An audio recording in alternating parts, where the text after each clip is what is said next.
My name is Ajay Duggal. I'm Associate Professor in Civil Engineering here in National Institute of Technical Teachers Training and Research. And besides me is Dr. Sanjay Sharma, who is Professor and Head Civil Engineering Department here. Viewers, we have in-house participants also coming from Haryana, and I believe 4 to 5 centers are already connected, and more are going to join because as per the technical problems are sorted out. We had conducted this program about a year ago in the month of July, and prior to that, actually, we started conducting ICT-based training programs for the benefit of teachers who expressed their difficulty to come over here because of certain personal problems and because of travel arrangements.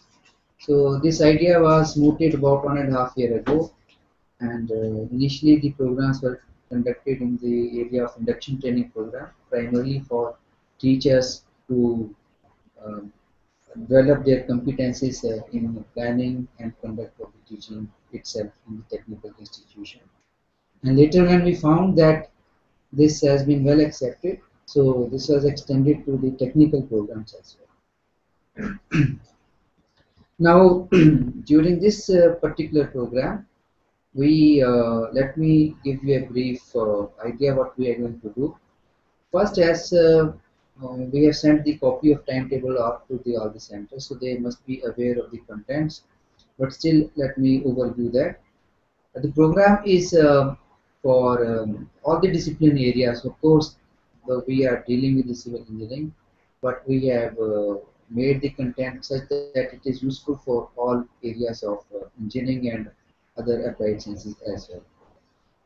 The idea is that people should be able to appreciate the concern for ever increasing number of disasters which our society we are facing, and what as a technical institution what can be the role we can play to not only make people aware of it but also contribute in our efforts to mitigate the disaster effect and also their occurrences.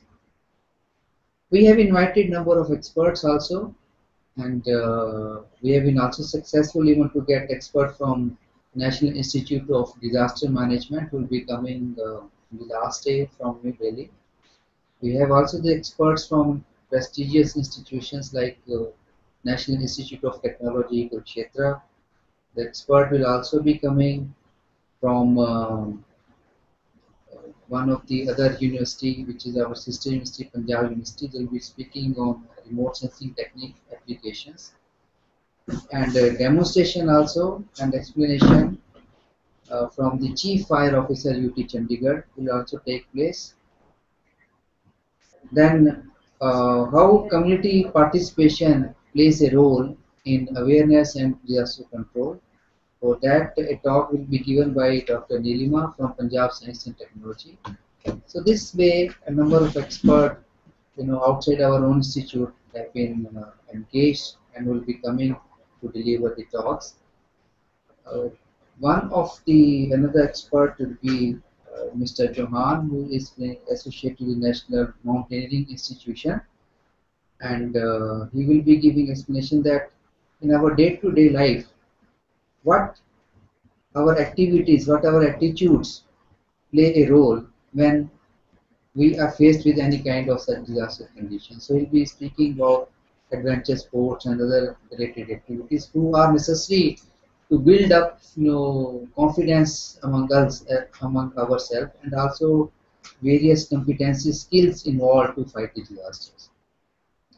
So with this brief, I will now request my colleague and our head of department, Dr. Sanjay Sharma, speak a few words, but before that, if we can we see a word from them or later? Okay, we'll have it sir later. Videos नहीं है audio उनकी आ सकती है अगर आप Okay, so let's just first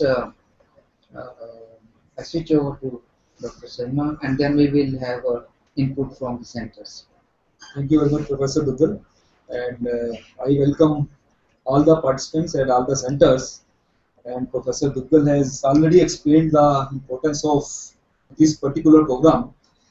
Uh, we are seeing basically lot of disasters happening nowadays because of you can say uh, our enthusiasm to go to beach at those places and of playing with the nature.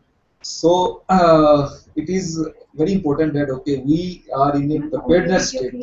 We always remain prepared to meet those challenges and also to take the steps how to prevent the how to mitigate these disasters. And so, in that context, basically, this particular program has been designed, and as you know that it is equally important that from it is not basically from civil engineering point of view. Yes, the civil engineers will be taking care of say earthquake resistant buildings and say other measures basically which are to be taken or which are to be constructed. But as a as an important say component of the society, and we are you see that okay, no role of communication is there.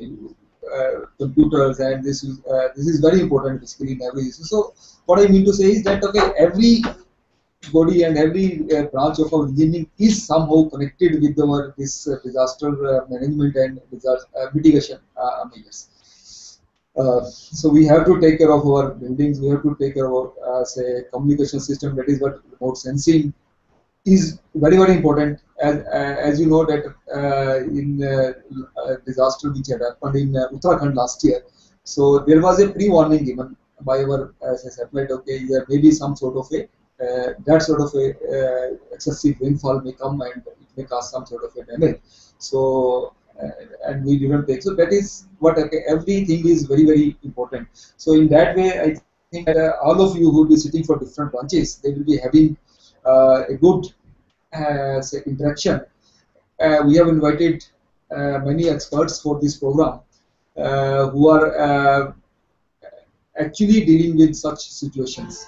Uh, so most probably, you will find all these activities and all these say programs which we have planned in this 5 days duration will be useful one.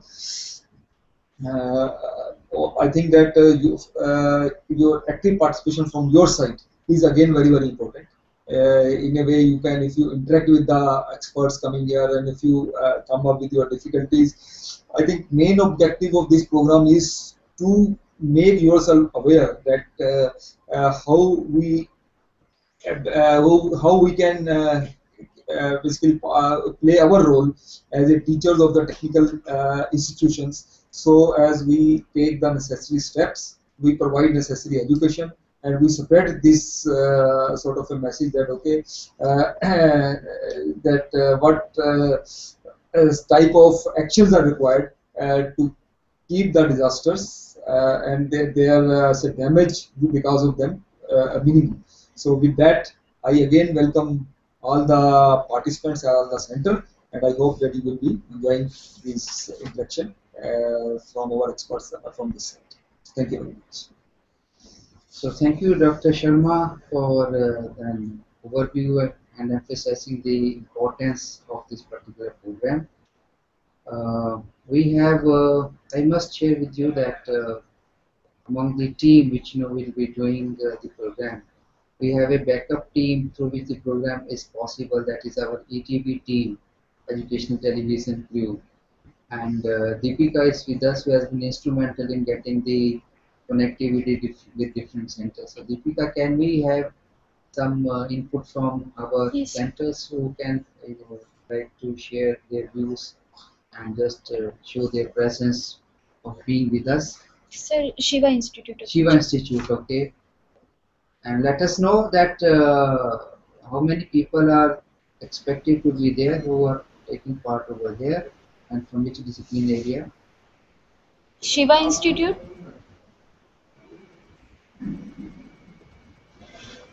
एक second एक second hello Sir, hello हमारे bandwidth की problem हो रही है शायद.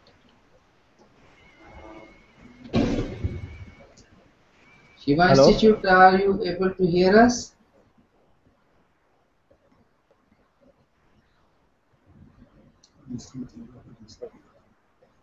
RD Engineering College. Hello.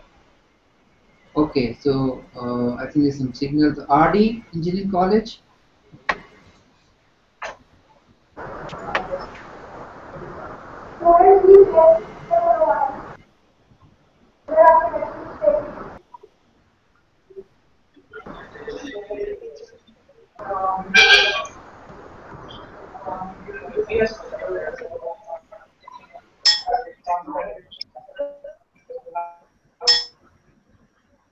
Sir वो लोग सुन पा रहे हैं हमारी आवाज़। Okay, हम they can hear us. Yes.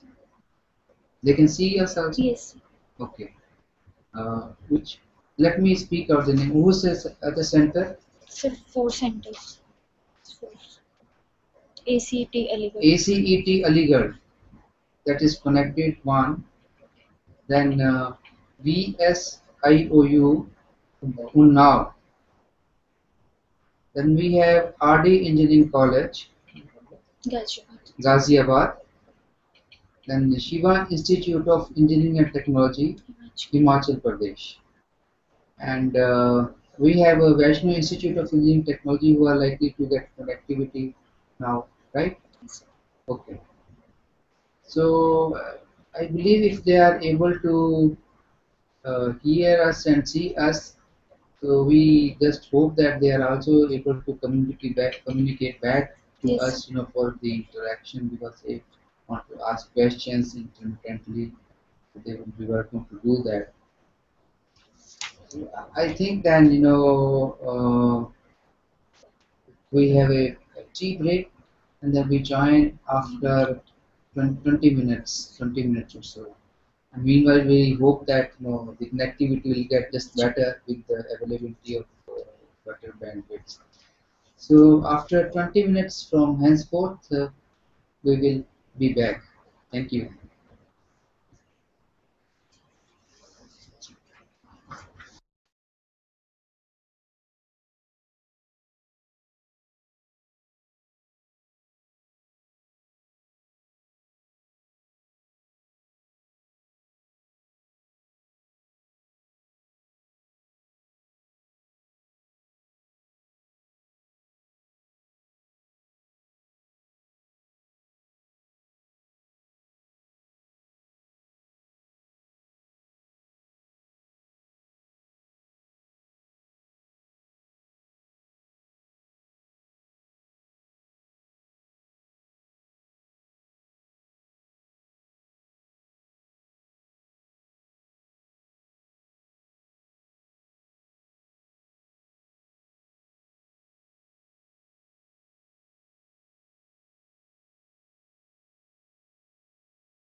Ma'am आ रही है।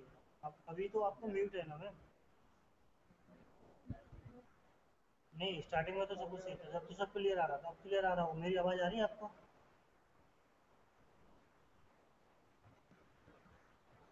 हाँ, NITRRR में आप लॉगिन नहीं, म्यूट हो रहा है वो।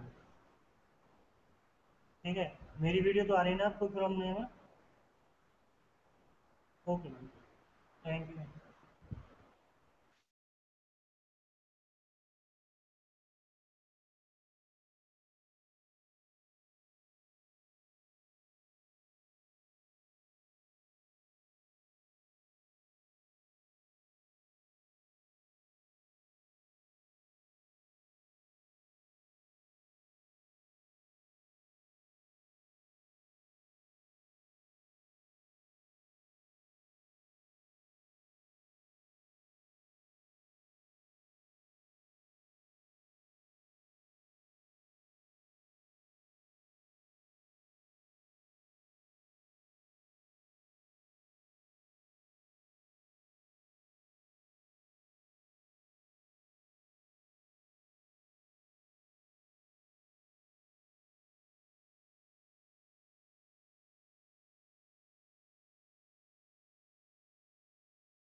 हाँ तो चल रही है।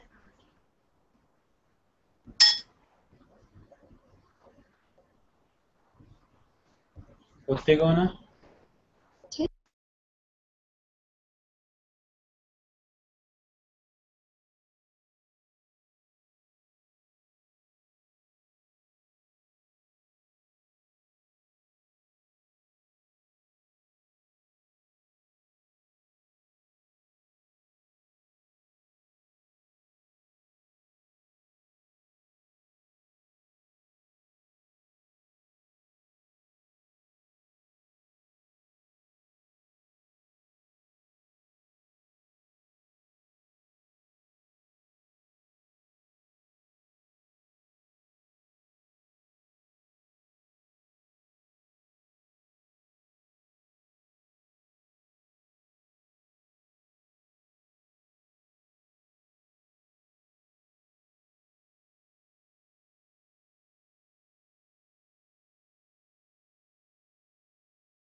Good. Welcome back, everyone. And we're going to start with the first session of today's program. As I said in the inaugural session that we are going to have this program for people from discipline of all engineering and allied applied sciences area. So thereby we'll be keeping a generalized touch rather than being a too technical from the civil engineering angle. By on this session, we'll be talking about that what are the different types of disaster and in how our country is being affected in particular. We'll cover this in two sessions. One is in the formal session, which I'm going to start now, and then we'll have a post session in the afternoon. Disaster management has been a subject area which has been now even being introduced even at the school level. But most of us, when we studied, so we have not studied disaster management. So thereby, for us, it is a relatively new. So I will start with the fresh. What actually a disaster means? We have heard the term disaster. It's something which is defined in language session. Something which is extremely bad or unacceptable. Extremely bad in the sense that it could be a very bad accident or it could be a very bad happening. Now, happening can be affecting individuals. Happening can be such that it can be affecting the masses. Some of the happenings, which we say, they can be natural, like calamities which they do take place, and some of the happenings they are included which are man-made, which could have been controlled by man. So natural happenings are those which are not, within our own purview.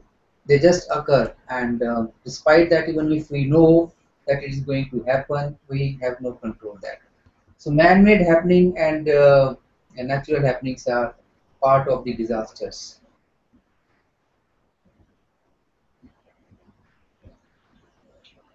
So this is an event. The disaster is also defined as an event that occurs in most cases suddenly and unexpectedly, causing severe disturbances to people, loss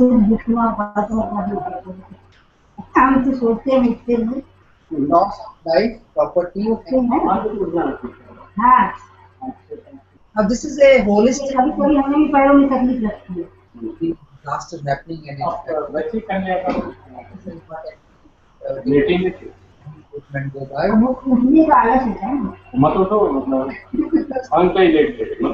And unexpected.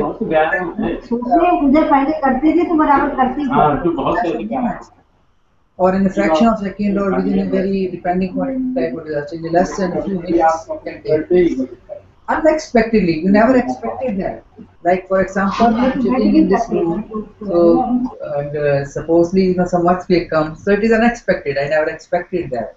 Though I know that earthquakes do happen, but never people don't expect that the happenings would be occurrence to them at some moment of time. So it is unexpected. Now same could be true for like happening of any accident, an air crash or a motor accident or electric shock, any kind of such thing. So that is unexpected. Now the second statement, causing severe disturbance to people, objects and environment. So it will disrupt the balance system which has been in operation. We have been running the system in this particular format, but that gets terribly disturbed to the extent that it may become non-functional itself for some time, for a large amount of time, and sometimes the effect could be so damaging that it is non-reversible. Now, what would be the effect on this? It will result into loss of life. So, life means precisely we are more concerned about human life, but life includes even the plant life. It also includes the animal life, and thereby damage to life occurs, which is again affecting the damage to even animal life, particularly when they are owned by us, domesticated, they will be affecting the human life indirectly. It also occurs damage to property. and health of the population. So obviously, property which is being used, any kind of property or like building, bridges, waterworks, any kind of facility which is there for individuals or mass public, that will get affected. And subsequently, it can also affect the health of the population. The occurrence to health of the population can be direct or it could be indirect. How it can be direct? Suppose a flood occurs, so the epidemic may so it will directly affect it. But suppose it doesn't happen in this manner, and the people may not be directly affected, but psychologically, when they see such kind of damage happening, psychologically the effect can take place. It may be slow, but it also has a do.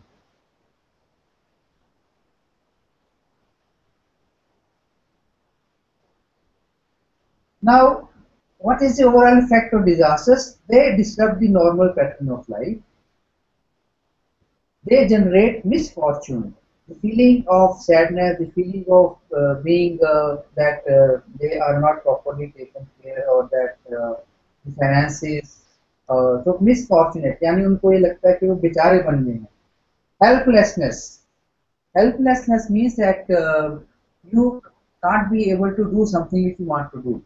So all your those kind of strength, forces, finances, or power, you find that nothing of that sort is coming to any of kind of usefulness to you. So that is state of helplessness. Means you want to do something, but despite of you are placed in such a kind of condition that now you are not able to do whatever you, despite of your intentions, and suffering affecting the socio-economic structure of the region. Socio-economic, they are both interrelated. Economic means that financially losses do take place. Whenever any kind of disaster will take place, it will result in huge losses in terms of property, houses being damaged. But simultaneously, as a long term, the behavior of people, they may some of them may lose their livelihood. They may have to go for alternatives. They get displaced. The social structure gets changed. Now, depending upon the extent of the effect, it can affect the socio-economic structure of a region or a country to the extent that there is a need for assistance from immediate outside intervention. This means that suppose a kind of large area floods. Let me say, for example, now we have facing floods in Bihar. So if the situation is very grave, so obviously it's not that Bihar gets affected. The center will have to come to their assistance. Then if large number of people will get affected, they will get displaced. They will go to the neighboring state or neighboring areas. It means that they have to provide them with food, assistance, shelter, and all those type of things. And if it takes, for example, now we are facing a condition which we say that there is a drought condition, a mine condition, less amount of rainfall. So obviously, it doesn't affect, even though there may be some areas which are producing the agriculture, but they are meeting the demands of all over the country. So all over the country, the effect is will be observed not only the part which is directly affected, but it will indirectly affect the whole of the nature. So that means that we need either outside intervention. So we have seen that many cases, small countries, for example, countries like Haiti, which are very small. India is of course a very very big nation. So if something happens at one place, the other places can come together. But countries which are having a population of 10 lakh or 50 lakh, they get very easily affected even in small. So they would require the foreign intervention. Now let us see that, of course, people have this idea that which are the type of disaster. I'll quickly go to them. First is the most forthcoming comes to your mind is earthquake, then floods. The third one is a hurricane. Fortunately, they are not too much in our country. Volcano eruption, cyclones, drought. Now this is very specific to our own nation as well. The landslides, fires which can occur anywhere, tsunamis. This is a new addition, not now a very new but a recent one. And as we said earlier, also man-made. So war and riots they get into the category of man-made. Fires, for example, could be man-made or natural. We'll explain it later. Bomb explosions, they are man-made. They are result into terrible disasters. The others which are less known in our country, but in advanced countries like US, Canada, etc., they have been witnessing kind of violences as a disturbed social behavior. The school violence has been included as one of the disasters. Lizards are relating to faster movement of the snow-related movements. And finally, we have a known category which is termed as hazardous materials. So hazardous material could be a chemical, they could be also radioactive. So this particular one pertains to that when the usage for which they are designated, the, they get out of the control and they can spread the effect into the atmosphere. Now, I had shown you, a list which is a little smaller and more, as a common person, that uh, we had, the government of India uh, started to study the effect in a systematic manner, and way back in 1999, a committee, High Power Committee on Disaster Management, identified 31 different disaster categories. It can be classified into five major subgroups. The one is water and climate related disaster. So this is definitely natural disaster. Water and climate. The second is geological related. Geological related means we are on Earth. Water is also on Earth, but water can be on Earth, water can be above the Earth. It could be clouds and other things. The third one is more, relating to human activities, industrial, chemical, and nuclear. So the one which we were just suggesting was hazardous. So it is relating to that chemical, industrial, and nuclear related. And accident related. This is again a man-made category. And finally, we have biological related. So these are the five major subgroups, and under these five subgroups, we have total of 31, which we are going to now see. Let us see water-related disasters. Cyclones, tornadoes and hurricanes, hailstorm, cloudburst. Could be that some you might be saying that why we are saying water-related, because normally it comes to our mind is cyclone means high wind, but they also carry along with high winds when they carry along with they are followed up with the movement of water, rainfall, so they have become very dangerous. Heat wave and cold wave,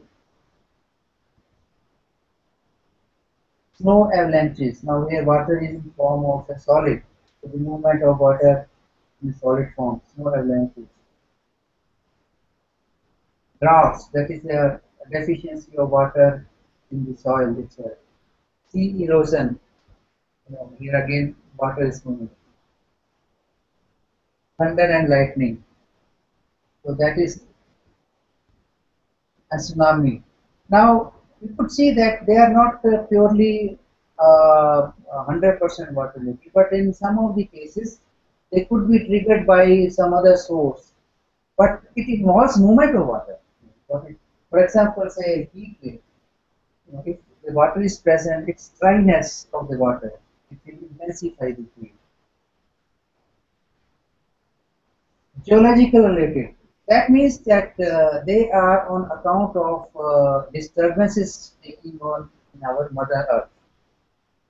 So the whenever any disturbance takes place due to one reason or other, so what would happen is landslides and mud flows. Earthquake, probably we should have thought that earthquake comes first. Then dam failures and dam bursts.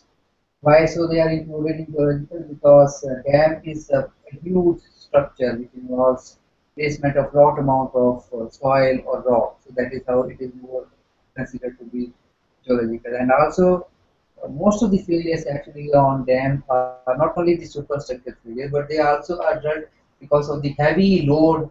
There is a problem down with the earth movement. So dam failure and dam burst. Then minor fires, which again are listed under this. Yes. Then chemical, industrial, and nuclear related disasters.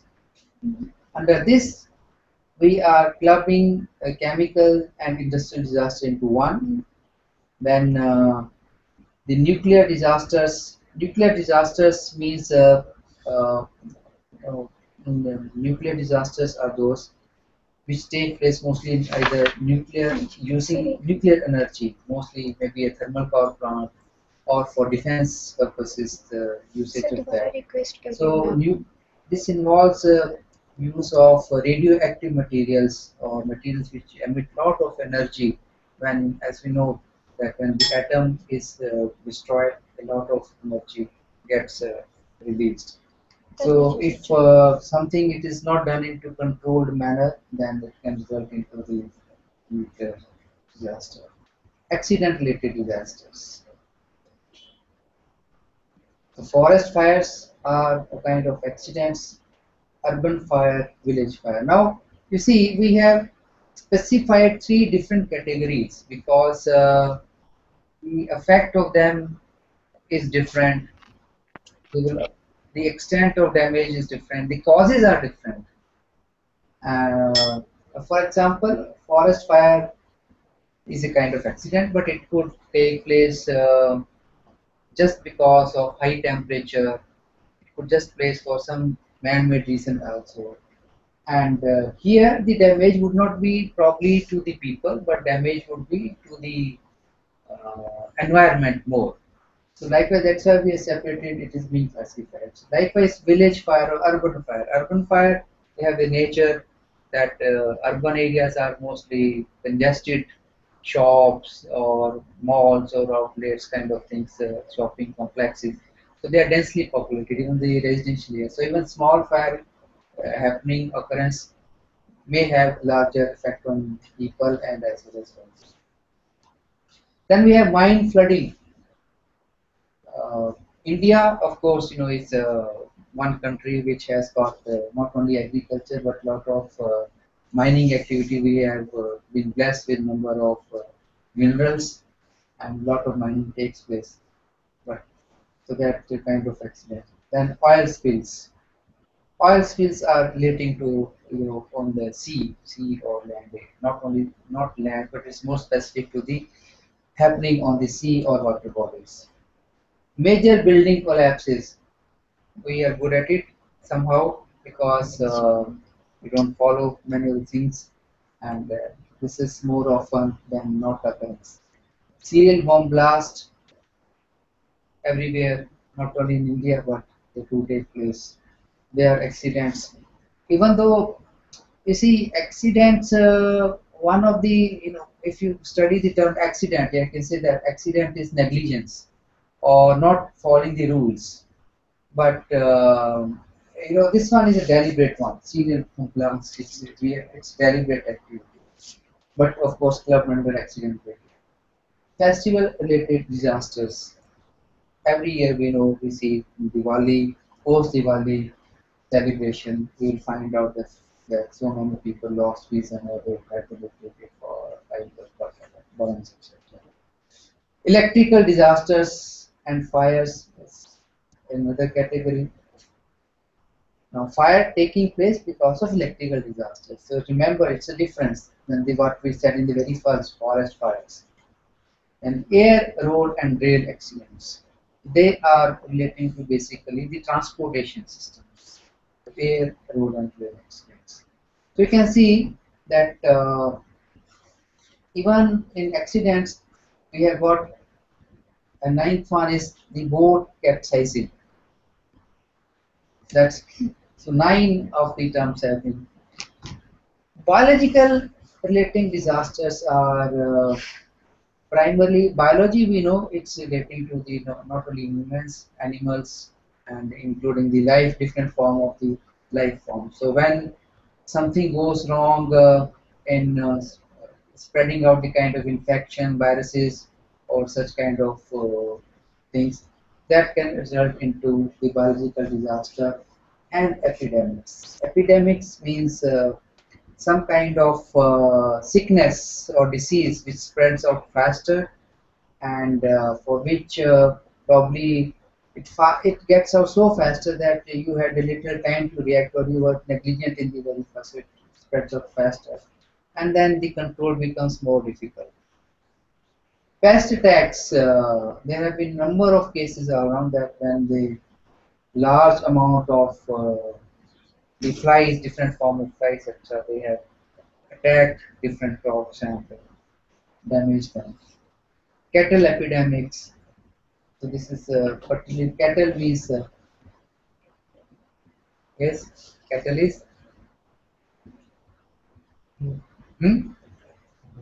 गाय भैंस बकरी जो दूध देते हैं right okay the domestic ones the food poisoning again one of area where we have set more example than we shouldn't have been doing that and I shouldn't of course speak out because we have a God but one of the most these cases have just found more increase ever since the midday meal scheme have come into the picture for which the government intended but somehow the lapses on part of the managing teams have food poisoning so these cases mostly happen when we have a community when you have mostly the happening is when there's community celebrations taking place when you're serving large number of people so it could be also in the individual families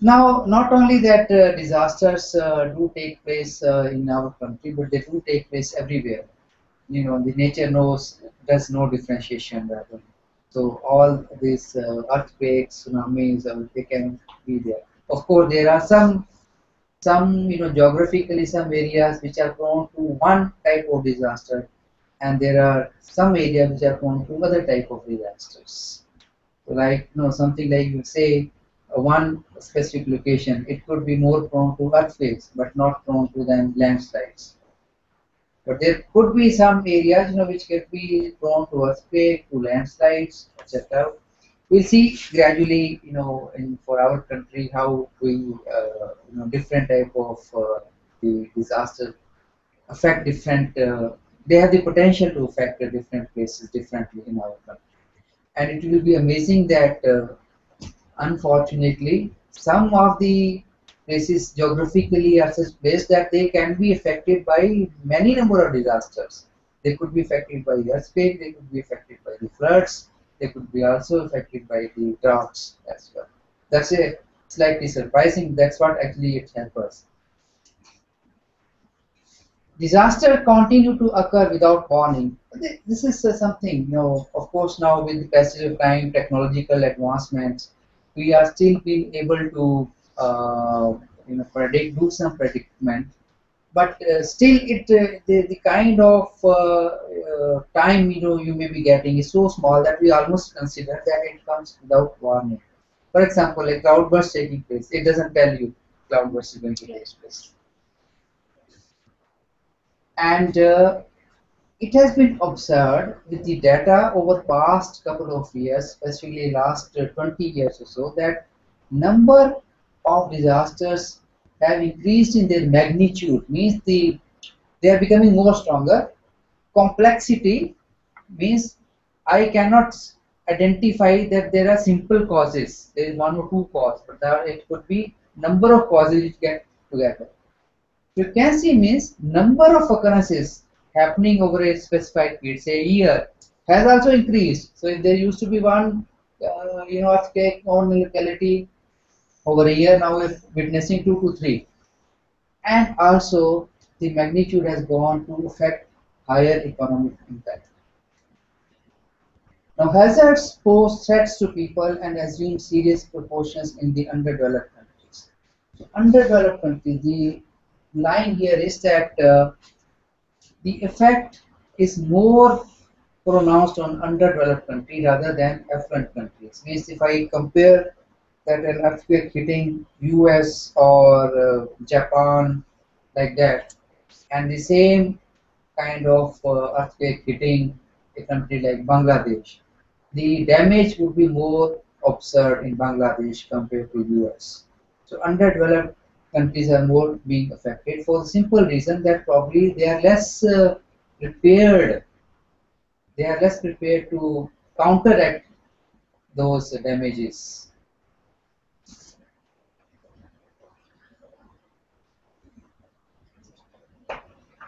Next.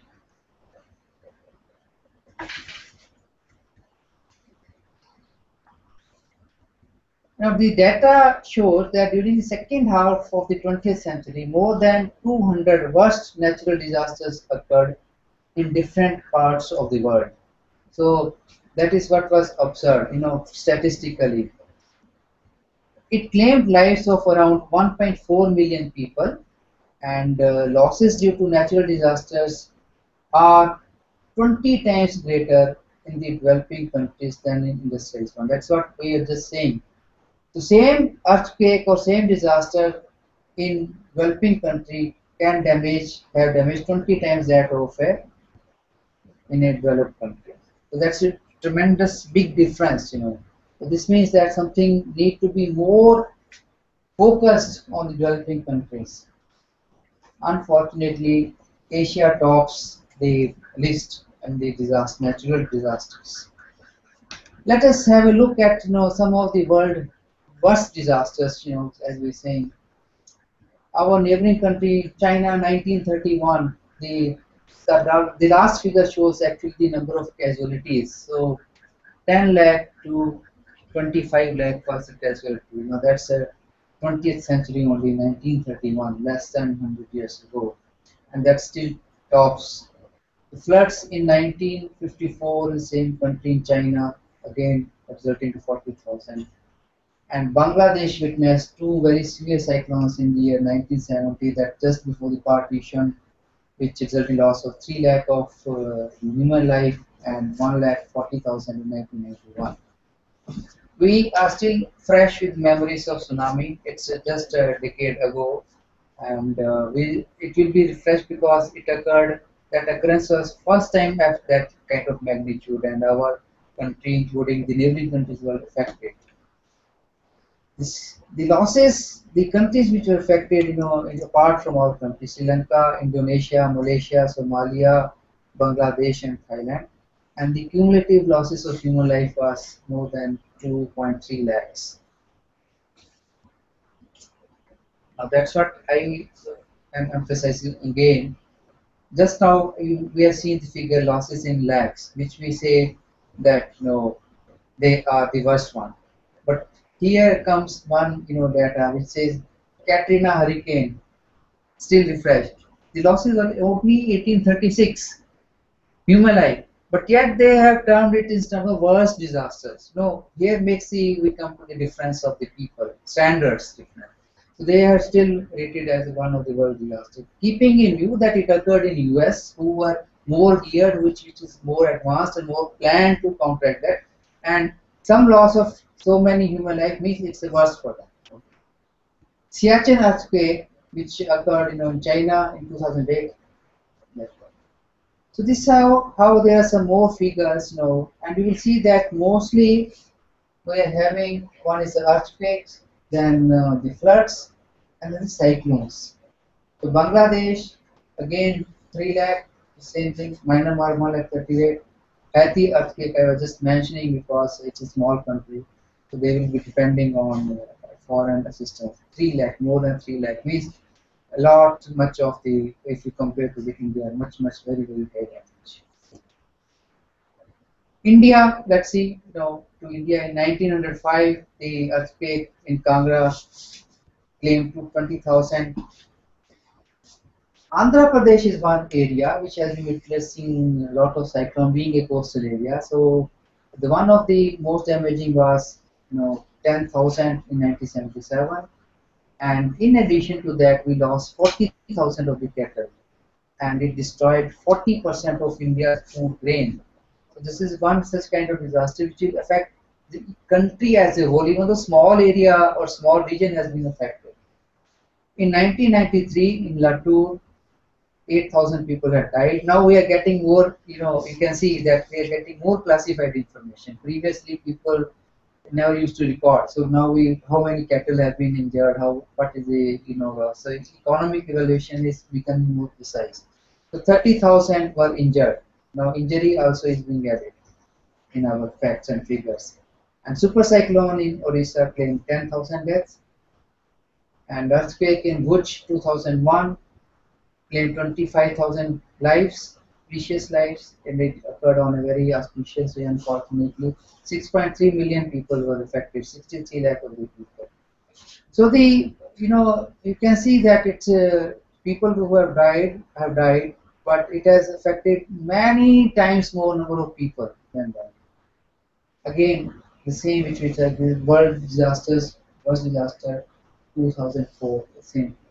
Now we have how much even the crops were damaged, how much the 3 lakh of the fisher folk lost their livelihood.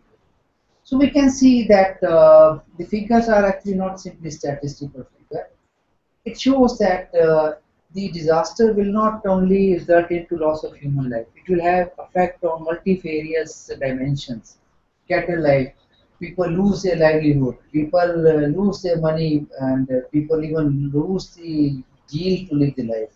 And we have one more session if takes to that how psychological people get affected. So some more data which is self-explanatory, the floods in 2005, earthquake in 2005, earthquake in 1993, Kosi floods.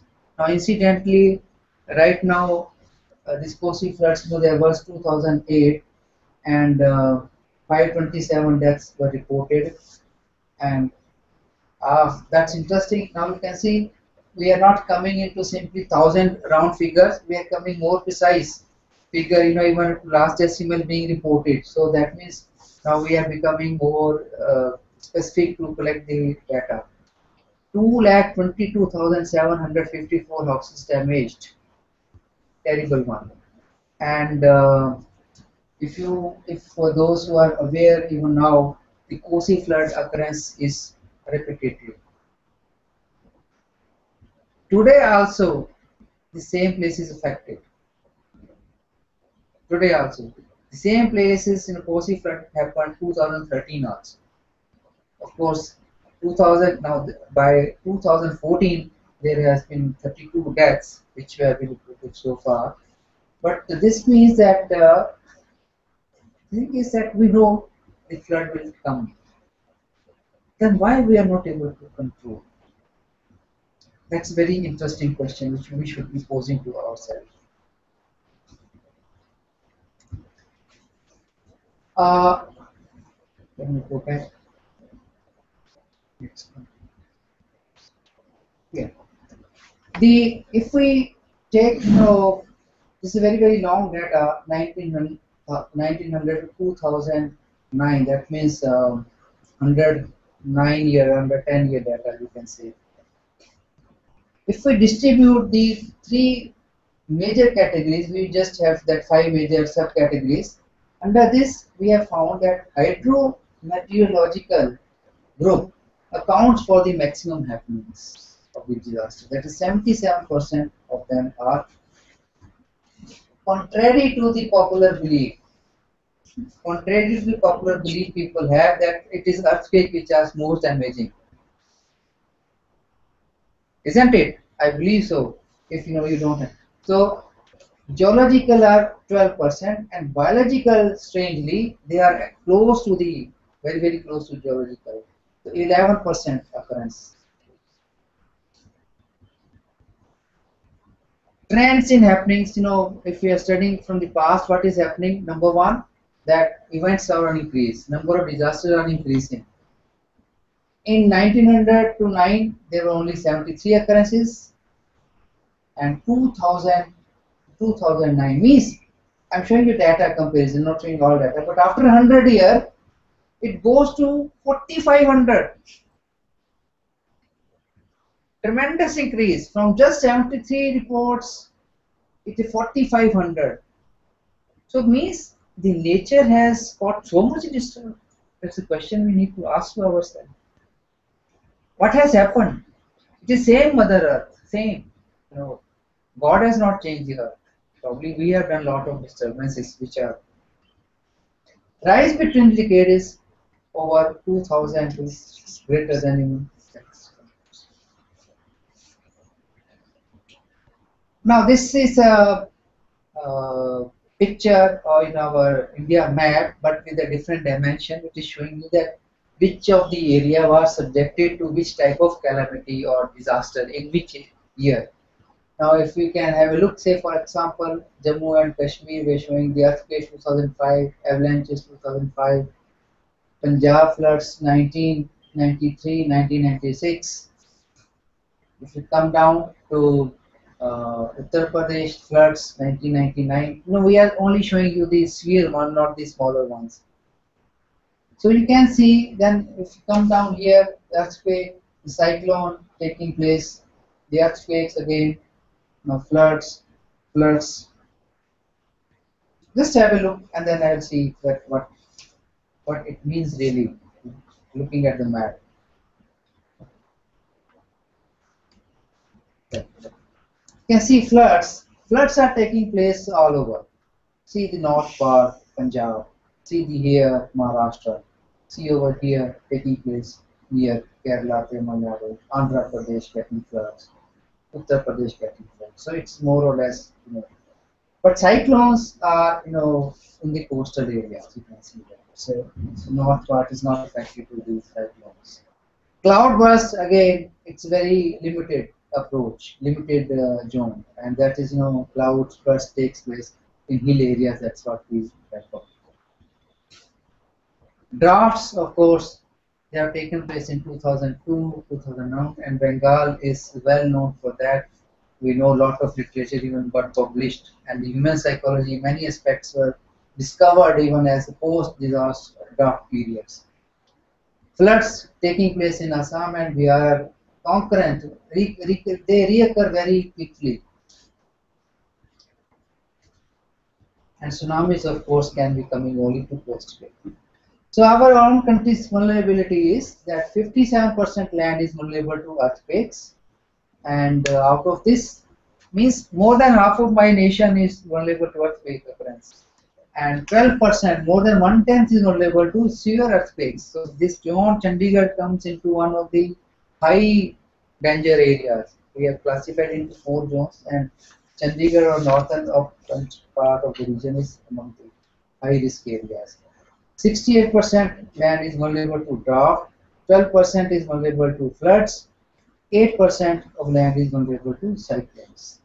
And apart from that, we have a number of other man-made disasters. Now, when you say 68%, so it could be, overlapping the same land which is vulnerable to earthquake or so. So in a way, I could see that the whole of the nation is vulnerable to one or different type of the disaster which could take place. So this means that it is extremely important for all of us first to understand that what really goes into increasing the number of disasters which have taken. We have seen that over compared to a decade, 1 century ago now. So why there is so much increase? And I also, individuals also need to understand that how it will affect them directly or indirectly, and then how, as an individual, we can do something in mitigation or control of them. That's what actually, let's see some pictures because they are devastating, not a good one to be looked at, but it takes place, earthquakes, damage, lot of the properties, and this is one which is now it could be slightly surprising for you, those who can see the clearly that it's not simply building damage. You can see the water movement also going. So the earthquake here in this case has actually triggered off a storage structure failure, the water storage structure like a dam or a barrage, etc. So when the earthquake takes place, if it is resulted into breaking up some hydroelectric storage facility. So the water, as a follow-up, the water is also gusting, adding to the moods of the people. That's very common, one of very popular, I don't mustn't say the popular, but one of the most seen figure and Bhuj as a follow of the Bhuj. You can see that uh, part of the structure is demolished. This is very ancient picture, not my country, but some country in Europe. Now here you can see that back. You can see that as damage resulting from earthquake activity, the smoke is coming up. So it has also probably resulted into maybe short circuiting or some chemical spill off, or which has resulted into the fire also taking place. So it's not simply that many times the earthquakes specifically, they are the kind of things which can trigger off other kind of disasters, man-made disasters.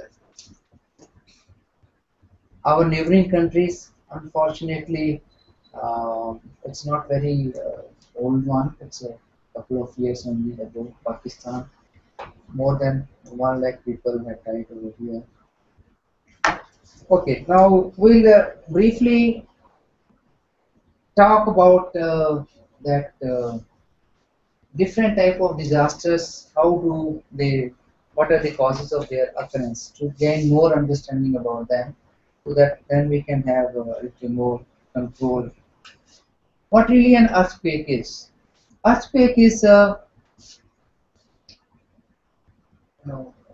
know all know it. The earth shakes very heavily, so it shakes heavily. That's what we have observed. And when it shakes very heavily, this means that something has been done below the ground level. So the forces are generated from the below the ground level somewhere, which you cannot see from the eyes. So it is a series of vibration that is taking place. Now they are taking place because of generation of seismic waves or elastic waves due to sudden rupture within the earth during release of accumulated strain energy. Now I can explain it in this manner that earth is a huge mass, very huge mass, and it is a heterogeneous also. We have got rock somewhere, we got soil, but inside of that we also have a molten material called lava. So, and we have classified into different layers. But this part is taking place in the bottom, not the innermost, but the just layer near the surface. Earth is also taking rotations. Two type of rotations are there. One is about its own axis, and then it is also taking rotation around the sun. Now, due to some reason or another, could be mining activity, could be construction of some huge barrage or a dam that which causes some kind of disturbance. Now, if we have two big masses, maybe let's say a rock mass, which is in contact, but they are not a single part. They are in contact with each other. So like if you have got two big blocks which are in contact with each other, and the contact surface is called fault geographically. Now when it is rotating, if one of them moves against the other, it will not be allowed to move because there is a friction taking place. So that will restrain the movement. But due to at some stage, if it gets overcome that kind of restraint, it will suddenly have the movement, which will result into this kind of the huge, because the huge chunk of the mass has got moved against the other mass, that causes the vibration. And the vibration that they will go transmitted up to the surface, and they can be traveling. So that is called the sudden rupture within the earth, releasing into accumulated strain energy. Faulting is considered as immediate cause of the earthquake. Fault, Faults and faults are geographical terms Due to the constant movement of plates, deformation is caused, which result into generation of strain energy. So, geographically, each of the area has been defined as that this is big tectonic plates. They are mentioned. So they are resting on the other. So Himalaya is one of the region which is very resting on a very susceptible or prone to this kind. So that is why most of the earthquakes come from that side. Indian plate is moving in north-northeast direction and colliding with Eurasian plate along the Himalayas. These are two big, huge masses which are moving and colliding against each other, so thereby recurrence take place. If you can look at this figure,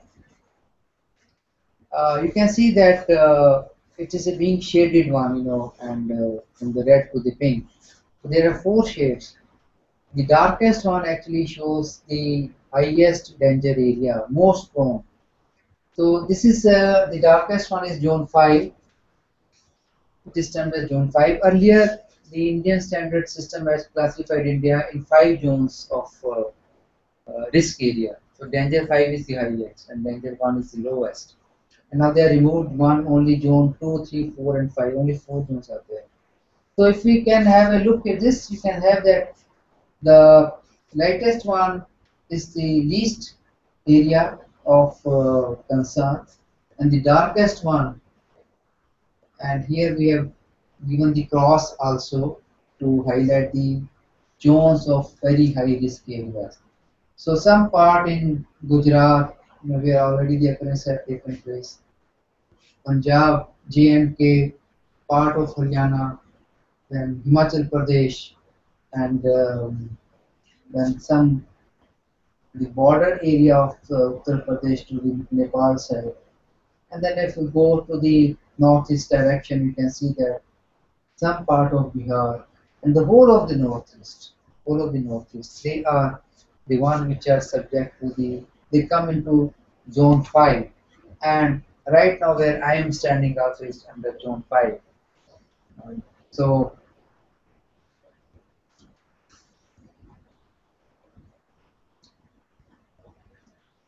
that's the kind of magnitude. We have Richter scale, which is defined as of the scale up to the mark 10, 0 to 10, 10 being there. It's not a linear scale, it's a logarithmic scale. So this is very dangerous. 8. It can receive the earthquake as high as that of the 8. Globally, if we see that they result into a loss of about 50,000. Now that's an average. No, it's not. Means it could be sometime it has happened 3 lakh of the figure has taken. It's an average. Now the figure has increased. The if the strength of the waves is such that it gets a magnitude of 5.5 or more, then it can affect the human life and property. Below that, it can be reasonably absorbed with very small, negligible damages. So we have already seen some of the world under the world disasters, but when we're talking of earthquake, let us just have a look. The important thing, about 130 million people exposed every year to this. 130 million people are exposed, and out of this, more than 3 million people are in India. India, globally, India and China, they fall into the very high relative vulnerable zones. And among those, apart from India, we have Japan, Indonesia, Philippines, USA, even that advanced country, and China, Mexico, and China, of course. So it's something like how your Earth below is behaving like that. So US can't do anything about it, that they cannot control it, but they can definitely, being developed country, they can control they can have the mitigation.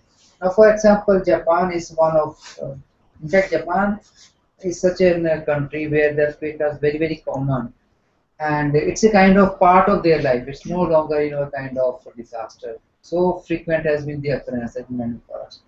But they have designed their houses in such a manner that they are flexible, they absorb it, and they do not. The effect is not unless it goes into very heavy intensity. The effect is not observed. But the same, for example, an earthquake of 6.5 intensity takes place, or say, in Japan. It is safely, absorbed or allowed to. But it in countries like India, probably in many of the regions, it can have the substantial damages. Next to earthquake is flood. So floods. This is a Mississippi flood in U.S. where a lot of the area was covered. In Russia, 2002, and this is the flood taking place, which actually is because of the river burst on their banks in Czech Republic, Czechoslovakia. If you look at this figure, you may not say that's flood, right? But we will see a little more that what we mean by flood, scientifically or in hydrological based data. But here, again, it comes to relative standards of the countries. A country like, developed country like Scotland, this is Scotland, a few inches of the covered with water, they say it's the flood as well, it is flooding, because the level of inconvenience is for them is larger. It's not simply, that flood means that damage to life, damage to property. It's a component of inconvenience to routine daily life as well. That's why they think. 2005, Mumbai faced one of the worst floods, and this is definitely not, that it rained so heavily, but uh, it rained heavily, no doubt, but it didn't drain heavily. It rained heavily, but it didn't drain heavily because the drainage system of Mumbai was choked due to polythenes, other things, non-cleanliness, and all those kind of things. So it simply was not the magnitude, was not simply that it rained so heavily, but I think everyone can guess it out. Uttarakhand, yes, Uttarakhand. that's right. Post post flood pictures in the Uttarakhand areas. So survival is important, and yet some people, youngsters, they still feel that it's a time to enjoy some knee deep water, and you can see some smiles here in this research. The floods and flash floods.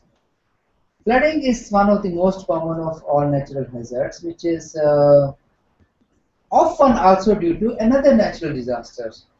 If you remember the classification I had given earlier, I mentioned that one type of disaster can trigger off another type of disaster. So here the storms or the hurricanes, now they are relating to mostly with the movement of high speed winds, but they carry along with large volume of suspended water, and when they deposit or unleash that water of some area, so they can cause the flooding. The causes of flood are heavy rains, of course everyone knows that. Second is when river overflows for one reason, it could be because of heavy rain or other system. When ocean waves come to shore, the ocean is huge amount of water, so when it dispenses by only small percentage, it can cause a flood. When snow melts too fast, or when dams or leaves break, again it can cause flooding. That could be a man-made as well. Floods may be only a few inches of water, just now as we saw in the picture, in Scotland or it may cover a house to the rooftop. So both conditions can be termed flood. A flood that happen very quickly are called flash floods. So flash floods mean that you didn't have the time even to perceive, but mostly otherwise we have that, जैसे अब दिल्ली में वो the Yamuna का पानी बढ़ रहा है, it is as की कगार पे, so you have been able to perceive, but you can't control, but it's a. But flash flood means that you even do not know it's going to take place, so it just occurs. Flash floods.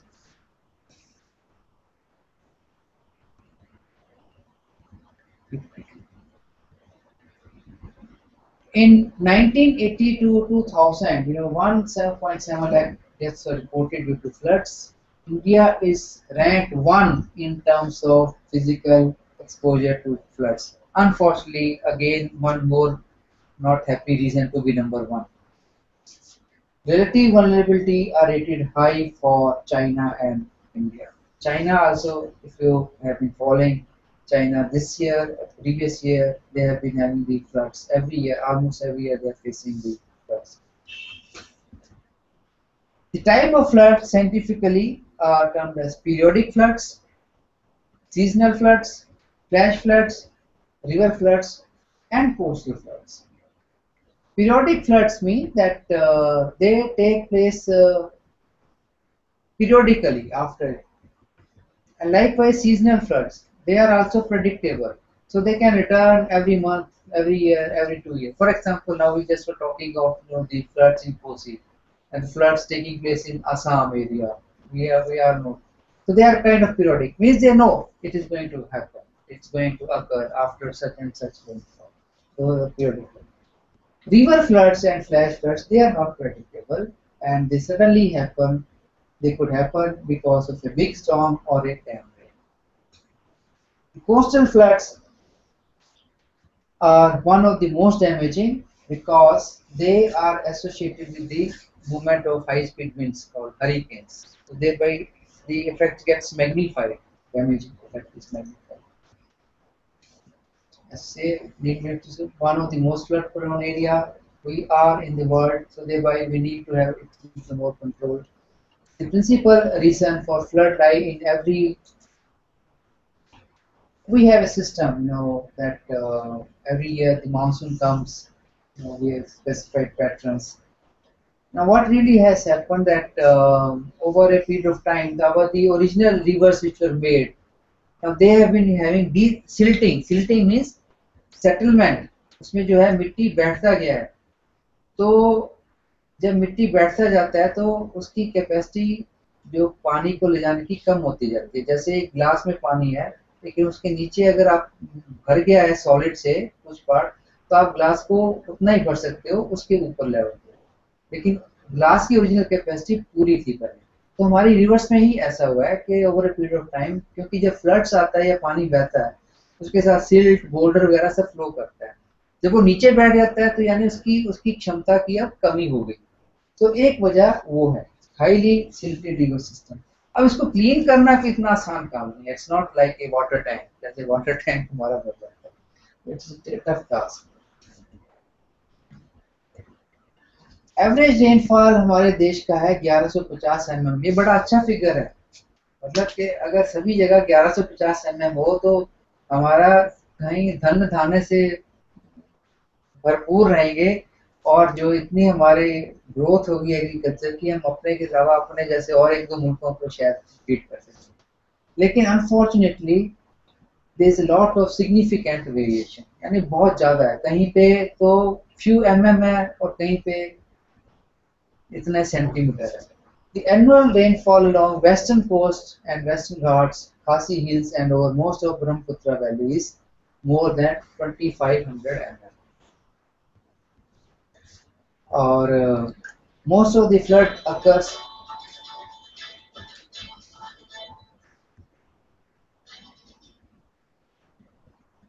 Most of the floods occur during the monsoon period and are usually associated with tropical storms or depressions, active monsoon condition and break monsoon conditions. तो ये कुछ factors हैं जब जब के time ये flood occurrence होता है.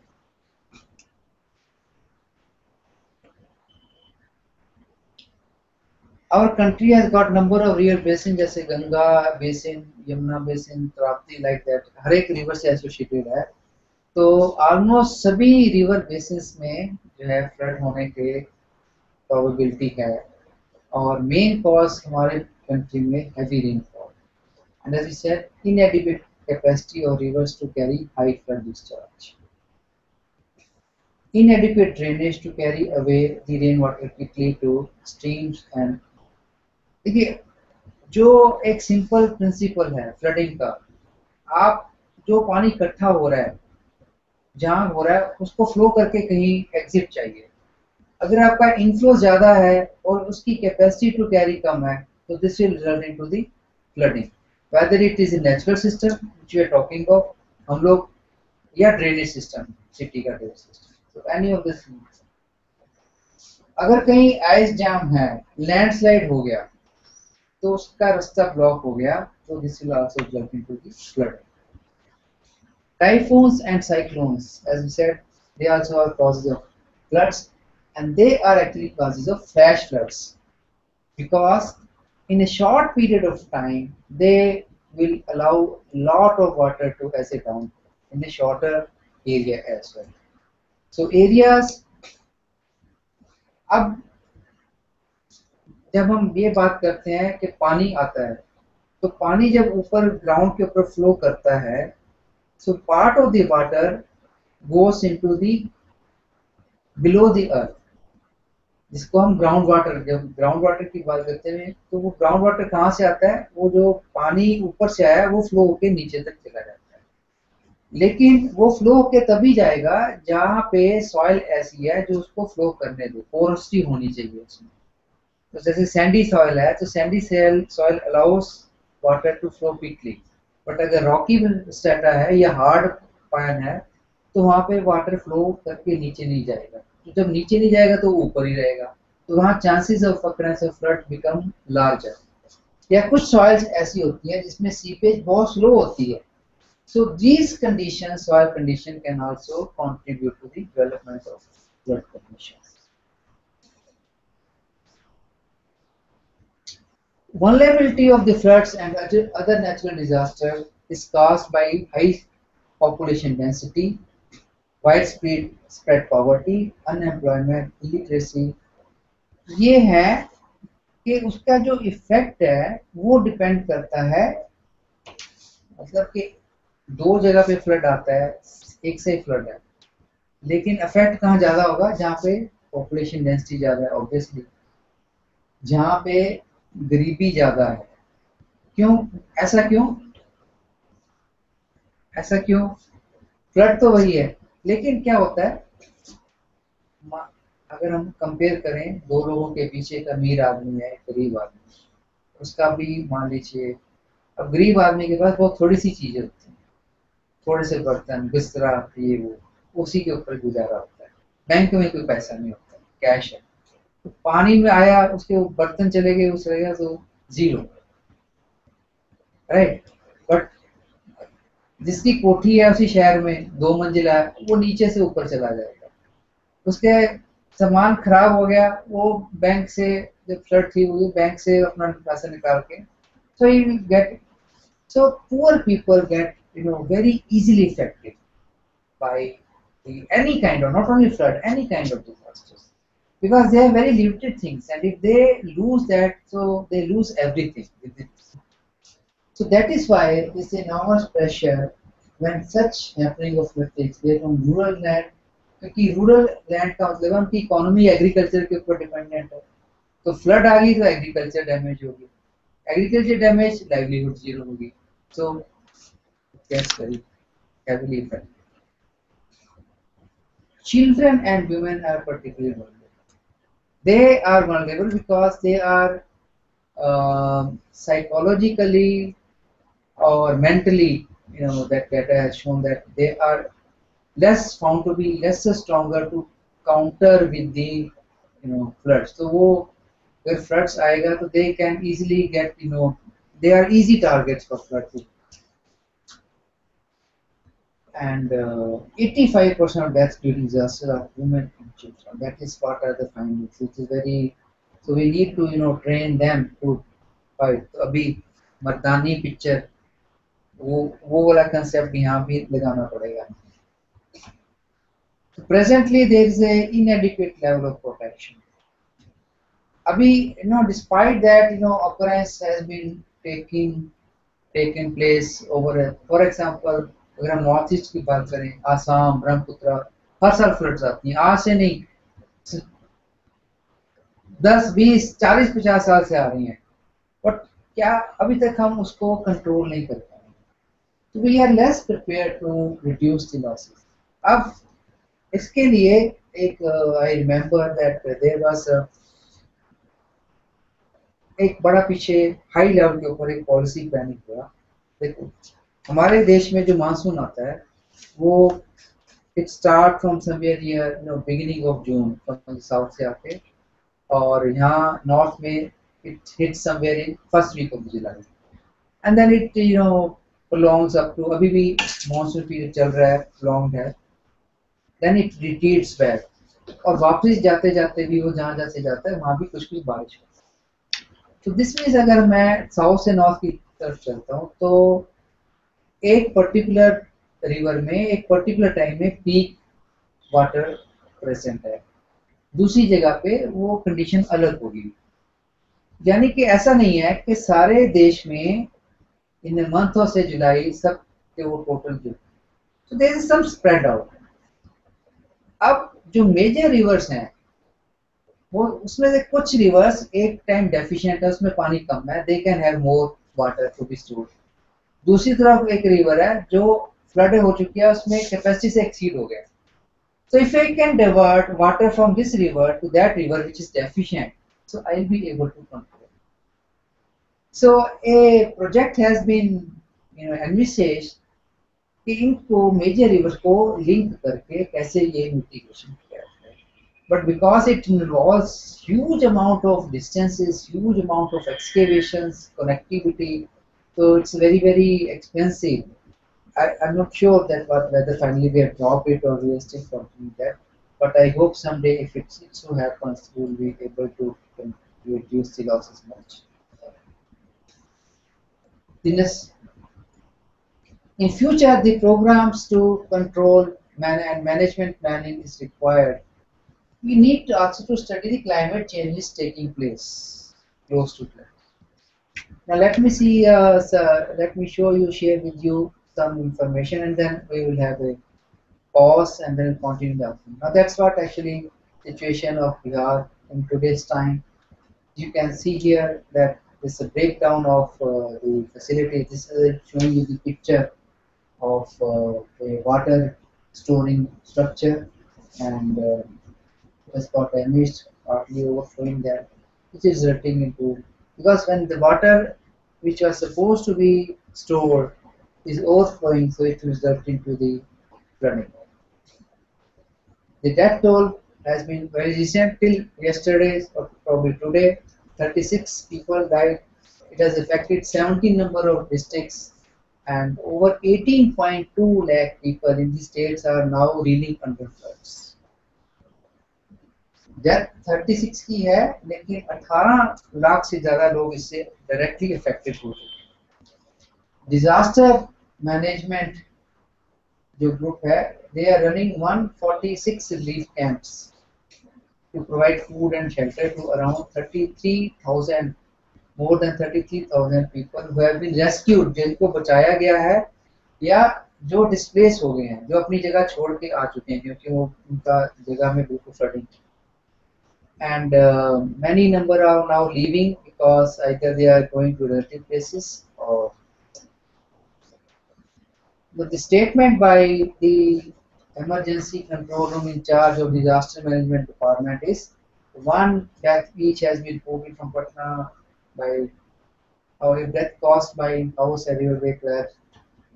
This is what I wanted to highlight. River bank collapse, जो भी मैंने आपको फिगर दिखाया. Electrocution, शॉर्ट, बिजली शॉर्ट हो गया, वो शॉर्ट सर्किट होने से, उससे भी. स्नेक बाइट्स, अब स्नेक्स आ जाते हैं, जब पानी में स्नेक से सब मिक्स हो गया, वो भी. Drowning, toll will go up. So one disaster will, that's the flood hazard map of India, which is issued by Government of India. So you can see that the area which is prone to liable to floods is shown in yellow color. So you will again find out कि यहाँ भी northern India lead में है. So if you can see that the falling up Himalaya की जो हमारा नेपाल का border है, if you follow the Punjab, वो सारी belt जो है ऊपर की, and then of course some coastal regions. So they fall into this West Bengal. So we had seen earlier जो earthquake का prone area भी यही था. अब यहाँ से आ गया कि फ्लड का prone area भी यही है. तो अभी हम जहाँ खड़े हैं बैठे हैं वो दोनों prone to earthquake and floods है. So I believe that we may have a break and then we will gather after lunch around 2:30. That will be fine. And if the centers, those who are connected, if they have someone has got some question to ask, so welcome to put your questions. I believe I can hear the audio and then I'll be able to answer. But there's much more will be coming in the afternoon session. And if somebody have not received copy of timetable or anything else, please let us know. We will send it back. We have sent the mails to everyone. Yes. Do we have some center to speak to? Yes. Okay. So we can see that. Which this is Sir, Shiva Institute. Shiva Institute. So you have Shiva Institute. I believe you are receiving the signal in good condition. Can you hear me? I can see you there on the screen. The audio is not clear. Yes, I see somebody coming to speak to mic.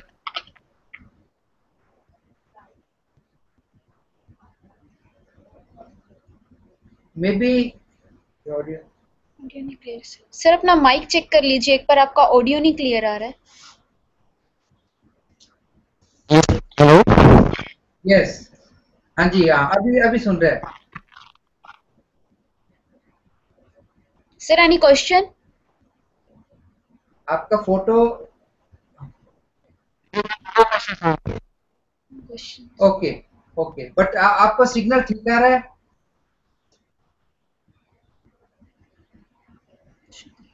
Yes, sir. Okay, thank you. Now I can hear. Thank you.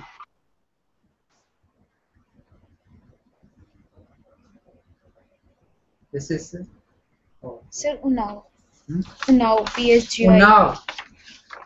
And I can see Unnao. Yes. Hello Yes. Hello Unnao आपकी आवाज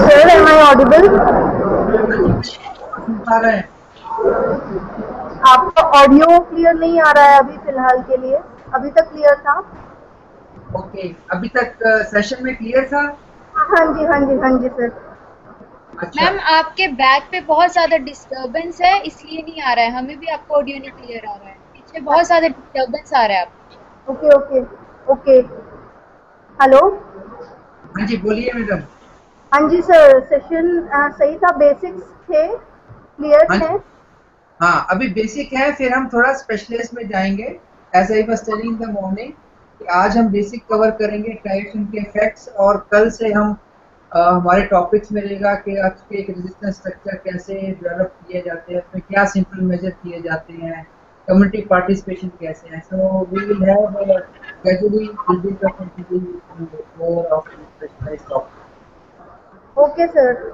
basics थे तो वो clear हैं thank you for the session okay okay thank you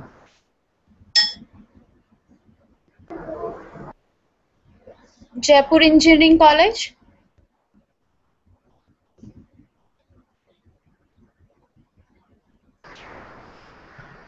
Day1 Engineering College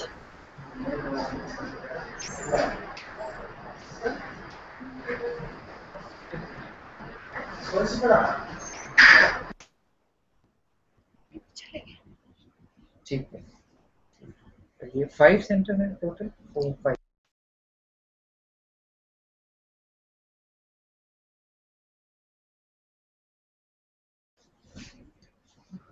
2:30 पे हम मिलेंगे फिर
कैमरे में क्या अरे आप गई है सर?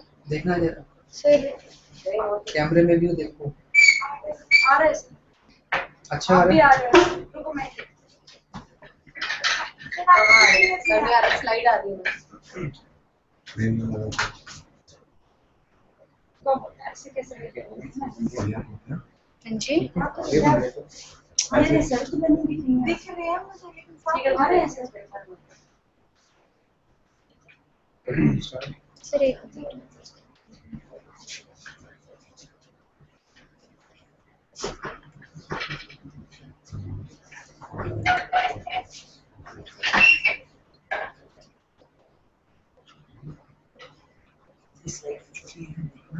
हाँ जी कितनी 70 सर एक बार रीलोड कर लें ये थोड़ा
next to ATV studio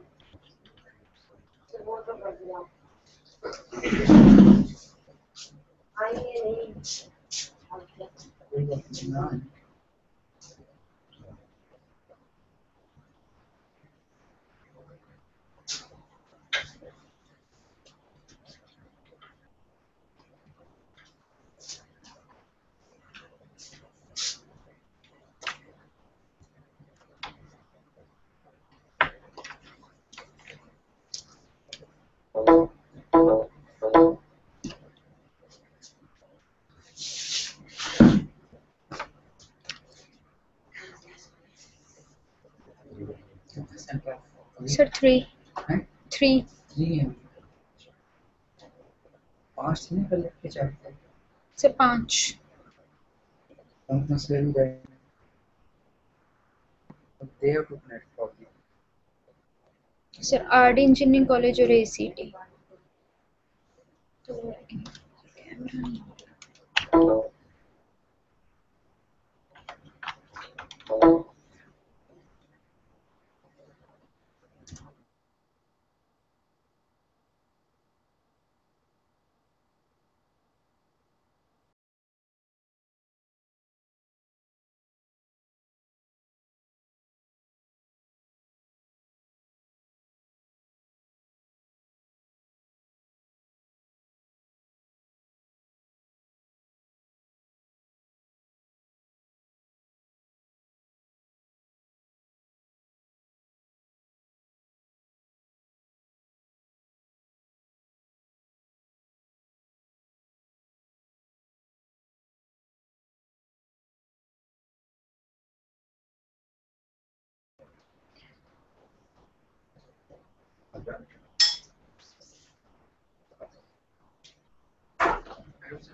सही वाली sir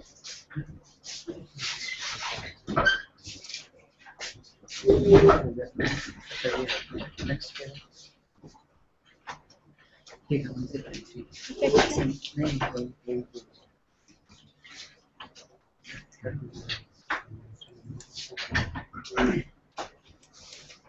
afternoon, viewers. Welcome back to the afternoon session. We'll continue from the morning session where we ended up. We were talking about the flood happening and the causes of the floods, and we understood that in addition to the rainfall, there are many other causes which can result into the floods. The adverse effects of the floods are that despite that you have additional water, but there remain a scarcity of the normal water, which is potable water. So scarcity of water can arise, which can have a drastic effect on the agricultural produce. In fact, for agriculture purpose, additional spare water, which is now required than the optimum, that can also be damaging. Sometimes because water will remain standing over a large area for a long span of time, so this will affect the nutrition of the plant and which will affect the growth of the plant life. So obviously the particularly rabi crops, they get damaged because of the excess water presence, and we have many such cases to report. In our country, the 23 of 35 states, of course presently a little more, and union territories in the country are subject to floods. So that's we can say a little more than two-thirds of the area. It can be, of course, the map which we saw that was showing us the severity of the flood areas. 40 million hectare of land, which is tremendous amount, which is roughly one-eighth of the country's geographical area that is prone to floods. And recognizing its importance, the nation started a control program in form of National Flood Control Program in 1954. But despite of around 60 years of its establishment, still we are not able to gain much control on the floods. Only thing is that we are able to do some kind of mitigation and probably take some preventive measures, which the form of the evacuation of people from the area and providing the relief. But occurrence of floods is very difficult to be controlled. Other than when it comes from cases like damage to the water storage structure, etc., or man-made causes. Then from land we come to the cyclone. The cyclone are nothing but spiral kind of movement of the winds, which you can see here, and most of the there are two type of movements. So one is is movement which is taking place around an axis, and then there's the whole of the wind mass will flow laterally as well. So you can see that it will have, if you want to identify cyclone and classify, it can be best said to be clockwise or anti-clockwise. So clockwise is the wind is moving in clockwise direction, with the center having a shallow pressure or lesser pressure area. This is a kind of clockwise. This is an example of a clockwise cyclone, and anti-clockwise will be just a this is a tropical cyclone, is the generic term for a low pressure system over tropical or subtropical waters with organized convection. Basically, they are the result of temperature differences which are occurring over a period of day and from one place to another place nearby. We have see one of a very simple law as far as the air movement is concerned, that when air gets heated up, it's become lighter. So when it becomes lighter, then it tends to flow towards sky, towards upper side, right? So two things will happen. One, so it will create when the movement, when the air gets lighter and move up, it will leave behind a space of low pressure, right? So when the space of low pressure is there, wind from neighboring locations will tend to flow to this direction and to balancing out the air pressures. Now that is what actually it will depend, how much time is taken to do that. So depending on the severity, the wind flow which is generated can become a little faster, and it can become start giving the rotary direction. So the speed of surface wind which can be sustained is less than 17 meter per second or 39 miles per hour. This is called as tropical depression. And once this tropical cyclone reaches wind of at least 17 meter per second, they are called as tropical storm, and accordingly. So storm, the word storm itself means heavy movement, which can be, and if it actually carries, depending from that from which location it is coming, it can carry along with the water vapor. So if it is the source is nearby a sea or a water body, so the wind which is coming to flow towards the low pressure zone will also bring water vapors to that. That's what we said in the morning, that these also result into cyclones, etc. They also result into rainfall, heavy rainfall, and can be cause of the flood. So that's how actually it's not only wind movement; it is also carrying up the water vapors along with this. Now, when it reaches a speed of 33 meter per second, then they are called hurricane. So this means that it's a stronger one. Hurricane is in intensity is stronger one, and they occur mostly in the North Atlantic Ocean, the Northeast Pacific Ocean, geographically, and South Pacific Ocean, which is east of 160 degrees east. So these are the geographical locations where the occurrence takes place. They are termed typhoon when they are occurring in Northwest Pacific Ocean, which is west of the Great Tide, and they term severe tropical cyclones, or they are termed severe cyclonic storm, the north when they are occurring in North Indian Ocean. This is basically, we can say, some terminology or literary terminology differences which take place. So you have, from cyclone, the hurricane, typhoon, severe tropical cyclone, severe cyclonic storm, and tropical cyclone. Based on now tropical cyclone, which we discussed, which are more related to our own country, India. These are the affecting coastal region of our country, and India has a very long coastline, a little higher than 7,500 kilometers of the land, and it is the amount of land line which is exposed to occurrence of the cyclone is total 10% of the world. So that means, again, in terms of exposure or vulnerability to cyclones, we stand quite ahead, unfortunately. And out of these, 2 to 3 become very, very severe. These are again limited geographically in small areas. Only 10 states they account for 71% of this area, coastline area which is subject to storms. And among that, Gujarat, Maharashtra, Goa, Karnataka, Kerala, Tamil Nadu, Puducherry, Andhra Pradesh, Orissa, and West Bengal. They are the frontline runners. And the island of Andaman, Nicobar, and Lakshadweep also, they are prone to cyclone. In an average, about 5 to 6 tropical cyclones form in the Bay of Bengal and Arabian Sea and hit the coast every year. So we have our coastline broadly divided. If you see the end point near Kanyakumari, so one side we have Bay of Bengal and another side is Arabian Sea, which is actually Bay of Bengal, which is more that side, which is more prone to the occurrence of cyclone than the Arabian Sea side.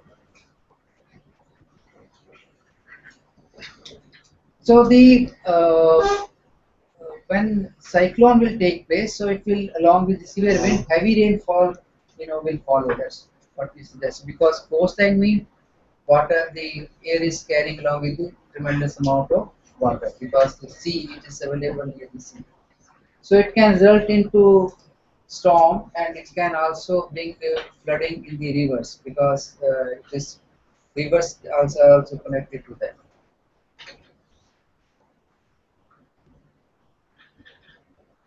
Now that's what the speeds are like when ranging from somewhere like 65 kilometer per hour and up to 170 kilometer per hour. And this severe cyclonic storm is that when the speed is under 19 kilometer per hour and you can change to 160 or 4 kilometer. So that's the speed of a high speed car, on a highway, very high speed, moving at a very high speed, kind of expressway. So Tamil Nadu and Andhra Pradesh, they are actually getting quite a large number of that, particularly during northeast monsoon season, which is ranging from October to December. And the highest number of severe storm have occurred in Odisha and West Bengal. If you, as we were showing previously, also the India's map on severity exposure to floods and earthquakes. This is one map, cyclone hazard. Now, interestingly, you will see that again, light is the light shade means less strong or less intensity. The dark shade means the more is the intensity and likelihood taking place. So you can see whole of the this coastline, which is towards the Bay of Bengal, that is severe, and this is on the lower side. You can see there is shading taking place. But surprisingly, some of the area, in the northern part again, and again this northeast middle part is again prone to the occurrence of cyclones. So that is because of again the weather differences which are there. And once again, Punjab, Haryana, and Chandigarh area, they are not left behind. Again, the occurrence of cyclone. This area was there when we had talked of earthquakes, floods, and now cyclone also. तो हम पीछे नहीं हैं किसी भी disaster को follow करने में. Okay. This is as per IS? This is, yes. This is the government of India's official publications. I'm taking from that. The worst cyclone in India took place, as per as records show in 1999, with speed was somewhere like 250 kilometer per hour, and this occurred into 10,000 deaths, which also rendered million homeless and besides extensive damage to property and the environment. Some of the cyclones statistics, interesting statistics about our country from 1971 ranging up to 1999, and you can see that of course, we are showing Bangladesh here because it's geographically very close. In 91, it occurred into 1,40,000 approximately death. The storm surge means actually the height of storm, which was observed of.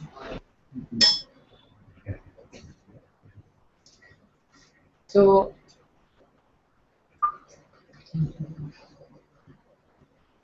the hurricane, they're slightly different, but in terms of the intensity, it's formed over tropical oceans, and I'm not going to actually just explain. It's a similar kind of explanation, which I said that the warm, moist air begins to rise rapidly, and cooler air moves in, and the air begins to spin.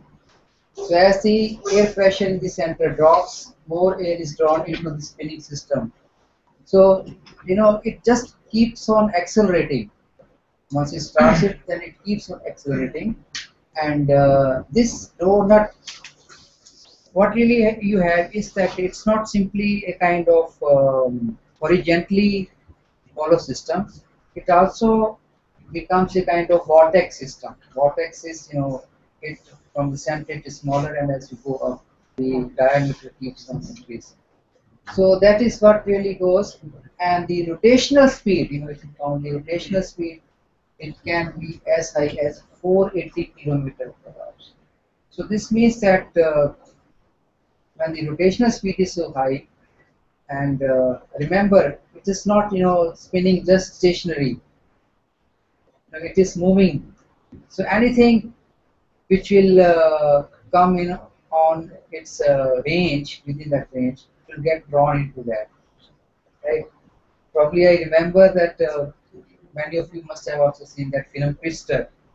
So that was very close replica of what actually the hurricane is. So it will uproot the houses, trees, it will take the vehicles. So strong is the pressure. It will draw just in itself and throw it away because it is spinning. So first is it sucks and then it throws. First is suction into that hollow pressure area and then because of the spinning it will throw. So you can see here that we have at the center of it a kind of hollow. It's also termed as eye. Sometimes you say eye of the hurricane or eye of the surge. So there it is a close to vacuum, not really vacuum, but it's close to vacuum. The pressure is very low, centering around that. Now that's a you can see it's actually clockwise, similar type. The direction is different, and this color which you see white and blue is this is because of the presence of water. Presence of water. And now this is showing you clearly a very fast movement longitudinally. So when it moves very fast for some time being, the that eye which is within that may not be visible. Now this is how actually the movement takes place. The hurricane, you can see center and this is spinning around. Typhoon is a little more variation of the term. As I said, it takes place in the Western Pacific area and they are very similar to hurricanes. The phenomena is almost quite similar, and as I said, that geographically, different people are using different terms as well. So this one can, reach 150 miles per hour, and it can be 300 miles wide. So that is showing you the coverage. Coverage. How much of 300 miles is very showing that very large amount is moving around. So that can be even even for a few when it takes place for even less than an hour, it will cover large amount of areas. The damages will be very tremendous. Then lightning, thunder, and storm. Everyone knows what lightning is, and thunder and storm they are very known to us. Actually, these are kind of you can term them as a rivers of electricity, brighter than 10 million 1000 watt light bulb. That's showing us the kind of intensity which is generated in a flash. So lightning basically is the production of very high amount of light and within very small period of interval, and then it stays for again for a very small period of time. So they can travel at a speed of 95 kilometer per hour.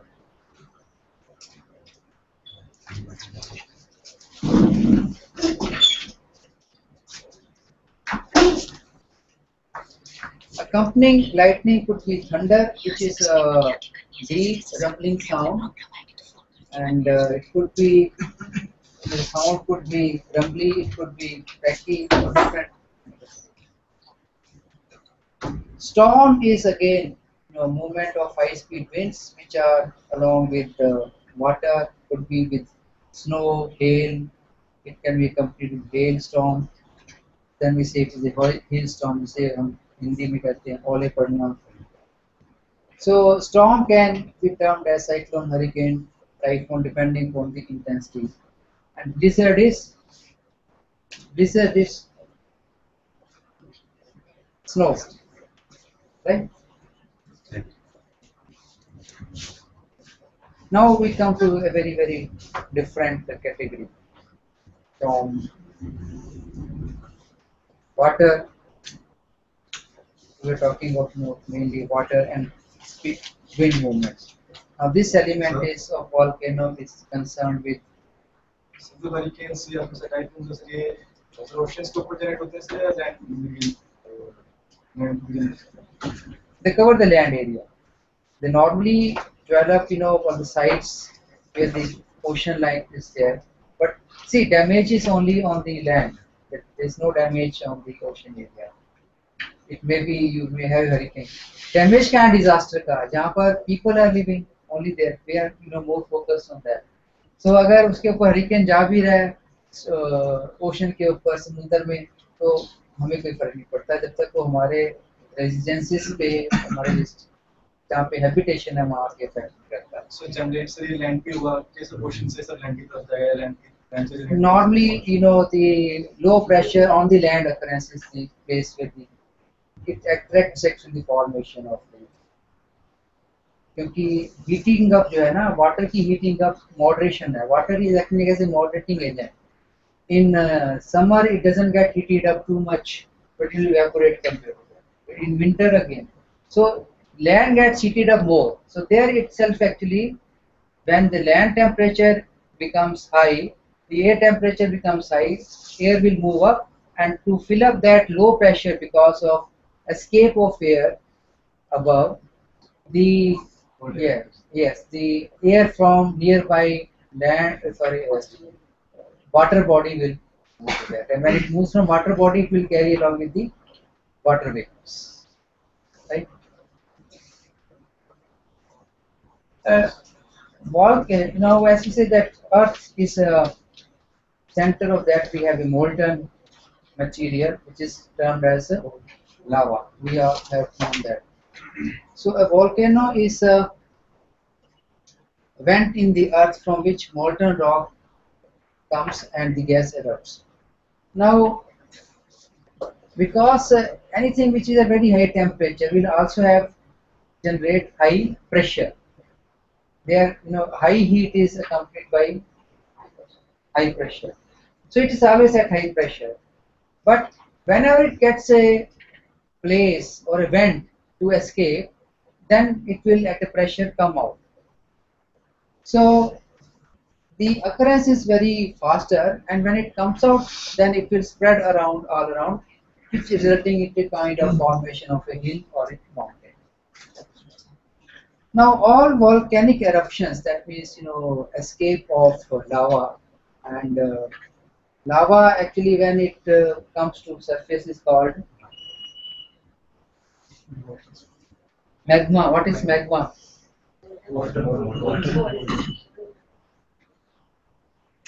So volcanic eruptions can be, quite also that it comes at a slow speed and it can be faster when the sudden breaking of the passage becomes and it can be faster also. Lava is the one which is when inside and magma is one when it has come out and cooled down. Now depending upon the pressure it can be hurled into the air over a couple of kilometers as well. So when it comes out, then it could be possible that gases within the Earth's interior mix and they come out in form of dust and forming the ash because when anything hot becomes cooler, it will also result in the production of ash.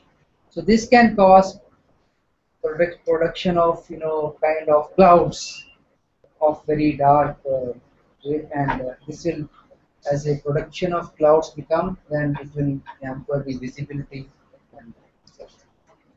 If you see a volcano eruption, this is how that from the center it is coming up. Now so there are two things which are one is the red color. The red color is the molten material. So it is coming out and flowing.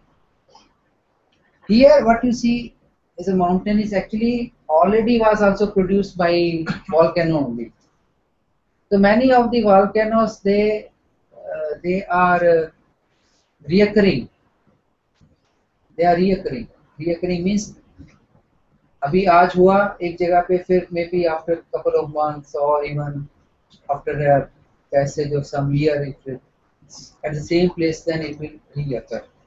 So reoccurrence cancer, this is one of such case. And the white one is the material which is going into the air, and that will form an ash. This is, after some time when the of the point of occurrence, from the time of occurrence. So you can see the cloud of dust ash being formed, and depending on the direction of air, then it will move in one direction and can settle on the population. So that is actually a kind of a nuisance, value which it will create. So it may not directly have the adverse effect, but because it is polluting, तो ये जहाँ भी जाएगा वो settle होगा, dust, lot of dust is there, so it will have the problems relating to the health, respiratory problems it can create. Fortunately, our country is not pioneer or leader in this. It's more like in US and Italy. So this is one of uh, such formation in Italy. Now inside you can see there is a crater formation. If it is creates a hollow space, it's a crater formation. This is a live or active. When it is, there are two type of that, active and dormant. We will discuss that as well. So this is a picture close to that. Very high heat is generated because the material is very couple of hundreds of degrees centigrade temperature is there. So very high heat is generated, and thereby, unfortunately, if it comes into anything, life being, that gets destroyed very easily, including the human life, if it gets into contact with us. That is a volcano in Hawaii. The yellow one is the high temperature zone, and greater surroundings are slightly less temperatures.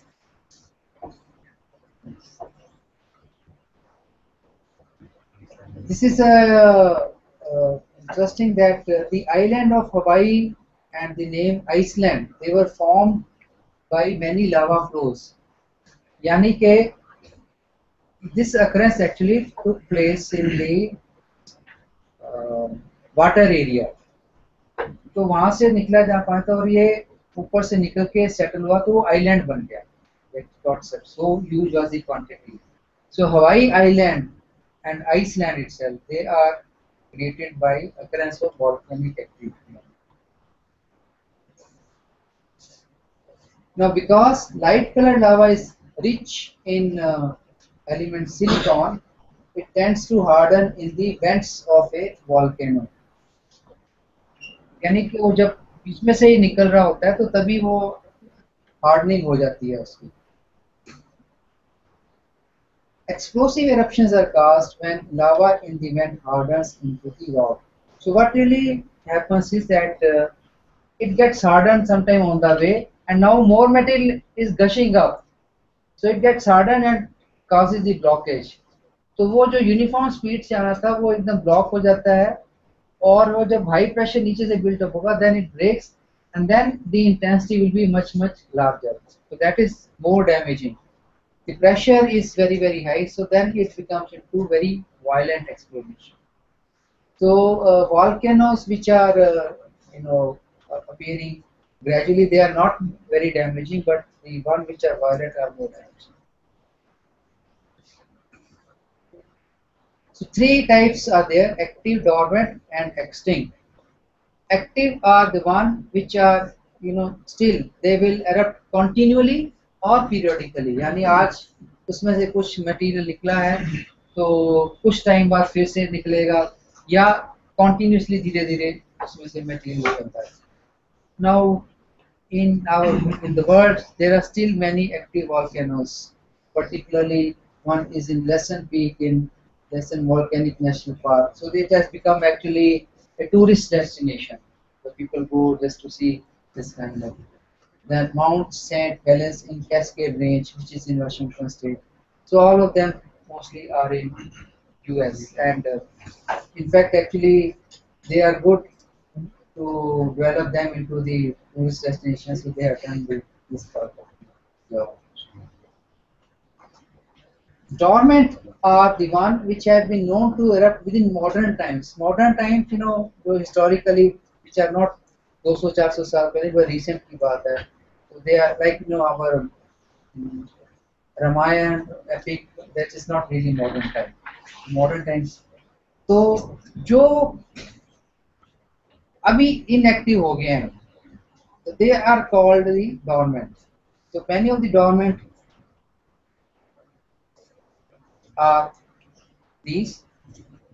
Then we have extinct. Extinct means that they are no longer, they are not been seen to have occurred in the modern history. तो उनको हम समझते हैं कि they have extinct or just like dinosaur or dead हो गया और खत्म हो गया. So those becomes a kind of area demarcated which are considered rather safe because the occurrence of volcanoes and it is very closely, you can't have the habitation close to those volcano areas. The largest volcano which occurred was Mauna Loa in Hawaii, which is, as I said earlier, Hawaii is the island which is created here and still active, you see, still active, projecting 13,677 feet above sea level, and its top is over 28,000 feet above the ocean floor. Can you imagine this? Eruption is from the ocean floor, so that's why we are counting from there. And above sea level, 13,677. But this means that from the place of eruption, it has gone up to height of 28,000 feet. You can imagine what could be the extent of pressure which has caused them to jump from the surface up to 28,000. That's a statistically it's interesting that it's taller than even Mount Everest, which we consider as the highest peak. तो इतनी mount Everest से भी ज्यादा जो है उसकी range height है.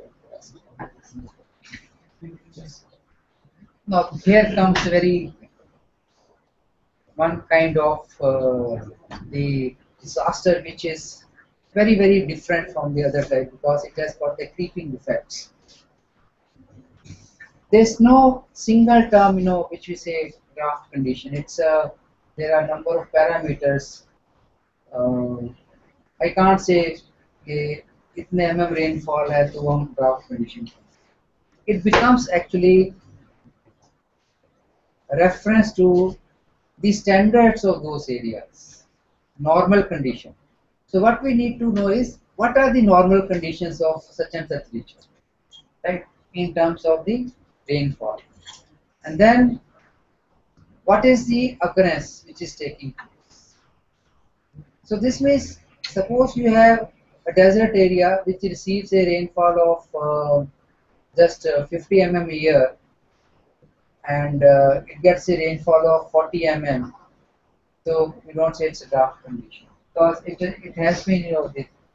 But contrarily, if there's a place which is receiving a rainfall of 300 mm and it receives 150 mm, which is above that 30 mm which I'm talking about, we will say that this is facing kind of draft condition. So it's not an absolute, it's a relative to the standards of those areas. One, therefore, standard definition is that if it is 70% of normal rain or snow for 3 months straight, यानी जो उस area का average एक value है उससे अगर 70% से वो काइंड ऑफ लेस हो जाती है continuously for 3 months, तो हम कहें we are going to face kind of drought. Now, as I said, unlike hurricanes, droughts are creeping disaster. Means इनका जो effect build up होता है वो slowly होता है and it remains long over a large time period. Earthquake come in a very short time. Draft doesn't. One day draft cannot affect the land unless it is spread over a long period.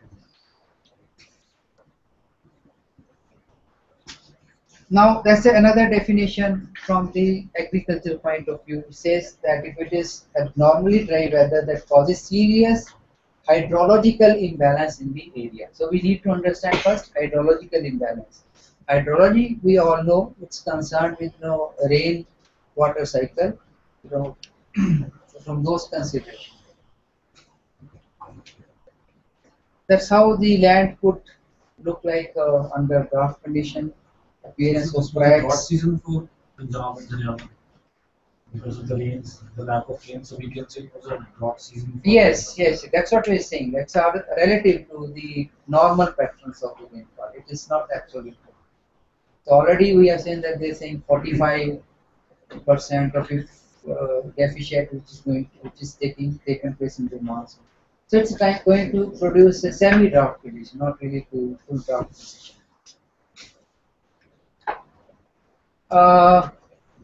If we have those who have seen the old films also, we have seen many films have been made even on how people behave during drought, occurrence of drought. Many films are centered.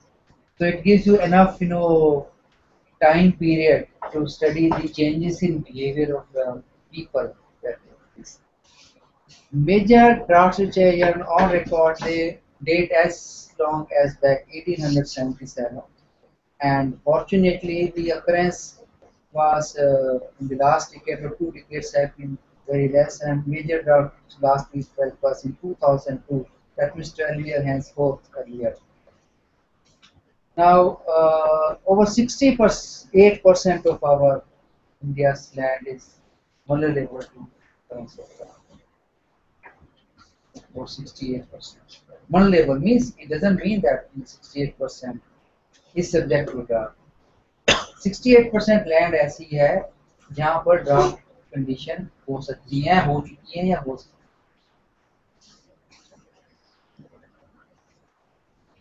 Chronically, there are drought prone areas. Chronically, we have observed that many areas have been receiving events.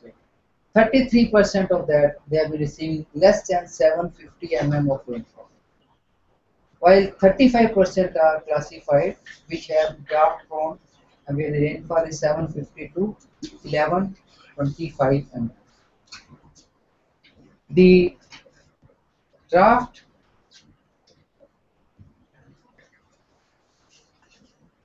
prone areas of country are confined mostly to peninsular western India. Let's see the map probably.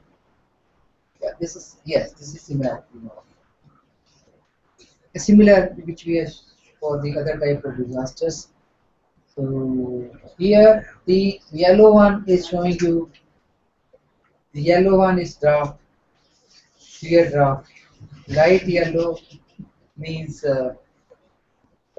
the occurrence is there, but intensity would be less, or chances are also less. So you can see that Gujarat, Rajasthan, Madhya Pradesh, Odisha, and Andhra Pradesh.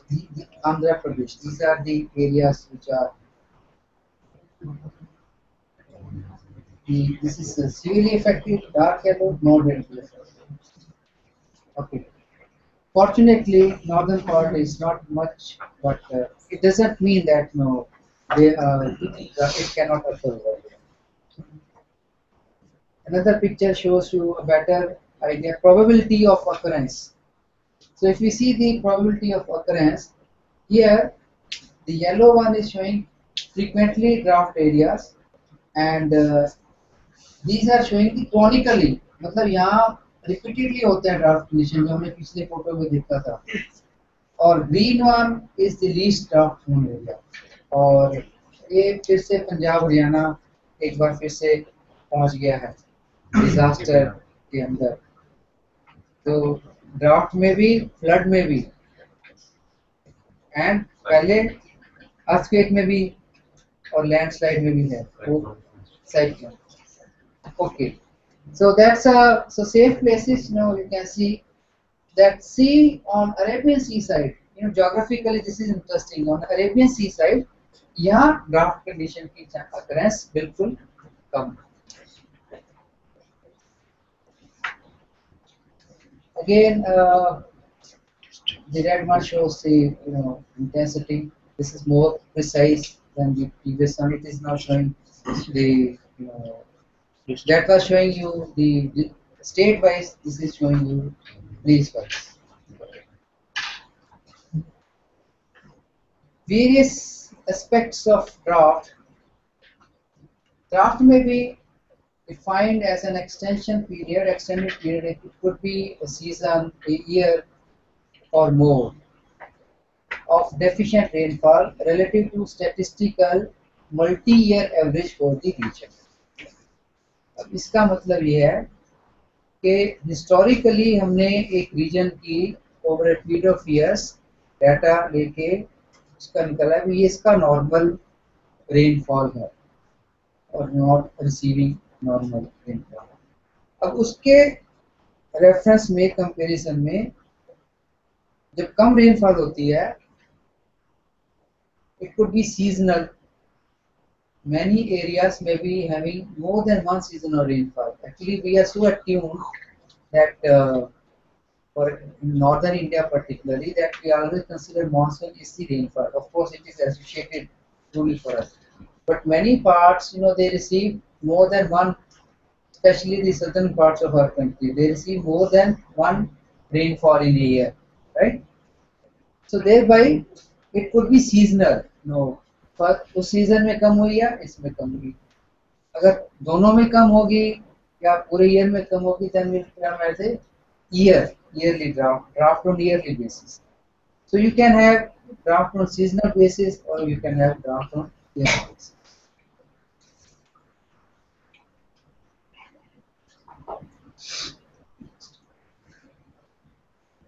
So it is basically what is a period? It is a drier than normal conditions of presence of water that lead to water-related problems. तो deficient water होने से related जो problem है, they will arise. Now that can be first it comes to our mind is when we say deficiency of water. There are two things. One is the agriculture, right? So that would be affected if the place of occurrence is having agriculture as one of the prime activity, right? But it could be possible that it may not be a place of agricultural activity.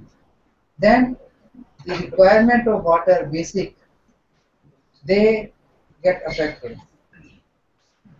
So when the rainfall is below normal for weeks, months or even years, then it will have effect that it brings decline in the flow of water in the rivers. Because our rivers and streams, they are getting supplies indirectly, directly from actually rainfall. And drought condition means less of the rainfall. So finally, it is going to reflect here, drop in the levels of reservoir.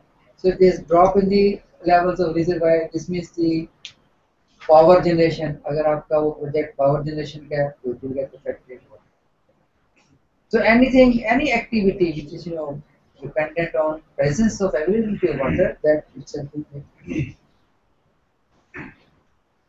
Now, as we are discussing that, what really is the reference level we intend to say?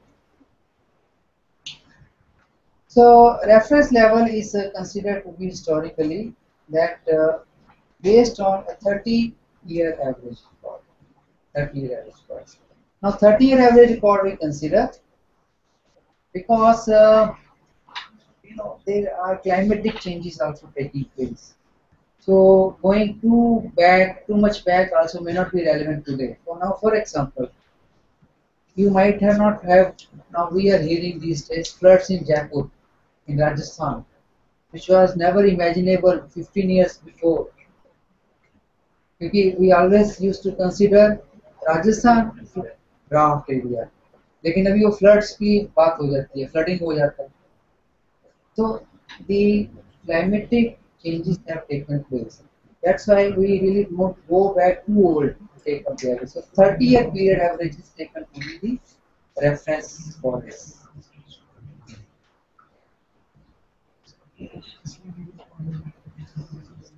Now, according to India Meteorological Department, the meteorological drought occurs when seasonal rainfall received over an area is less than 75% of its long term average value, यानी अगर किसी की जो 30 year record है 300 mm, तो उससे 25% भी deficient है, तो स्टिल वी विल से कि this is deficient. When the deficit is 26 to 50%, then it is considered to be moderate drought. When the deficient is greater than 50%, then it is considered to be severe drought. So right now the northern part is facing moderate drought, not severe, moderate drought conditions.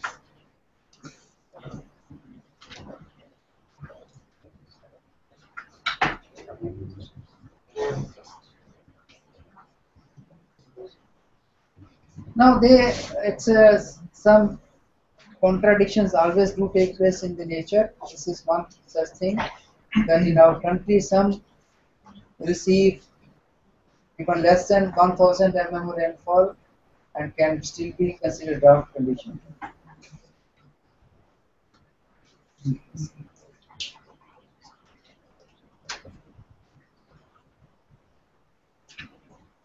Why so? As I say, that Cherrapunji, which is one of highest receiving the rainfall, is 11,000 mm.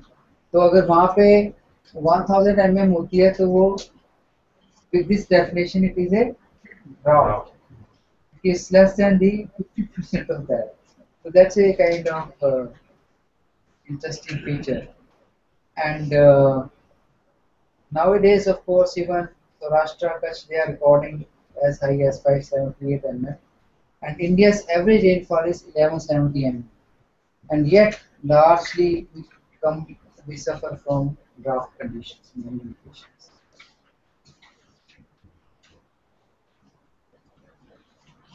One of the reason has been that overexploitation of surface and groundwater, which has been of deep concern for us.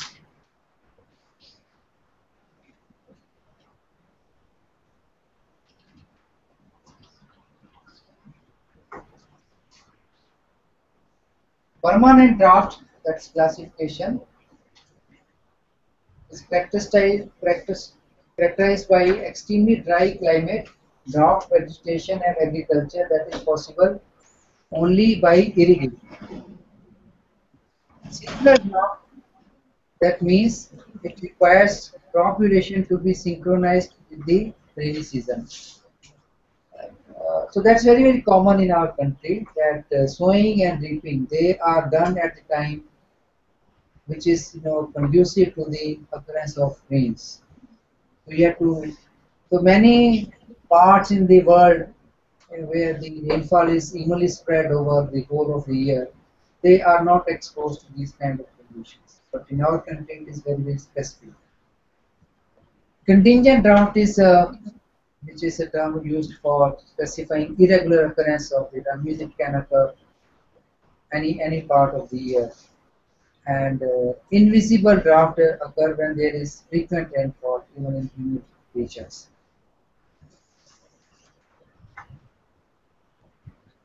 Severe drought, when it is prolonged, that could be the effect of it, that people, the first casualty normally is the animals and plant life, because human life, they have the alternatives, they can explore that, but plant life and plant first contingency, because it is immovable. Second is cattle or birds, etc. And here you see the carcasses of the cattle.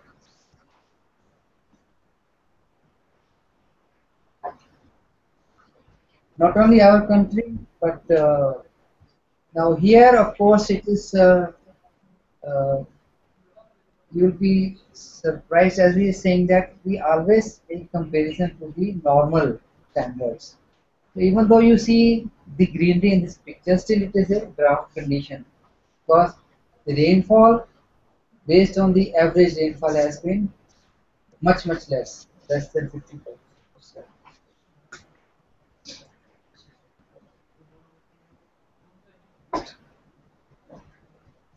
The four categories are meteorological drought, agricultural drought, hydrological drought, and socio-economic drought.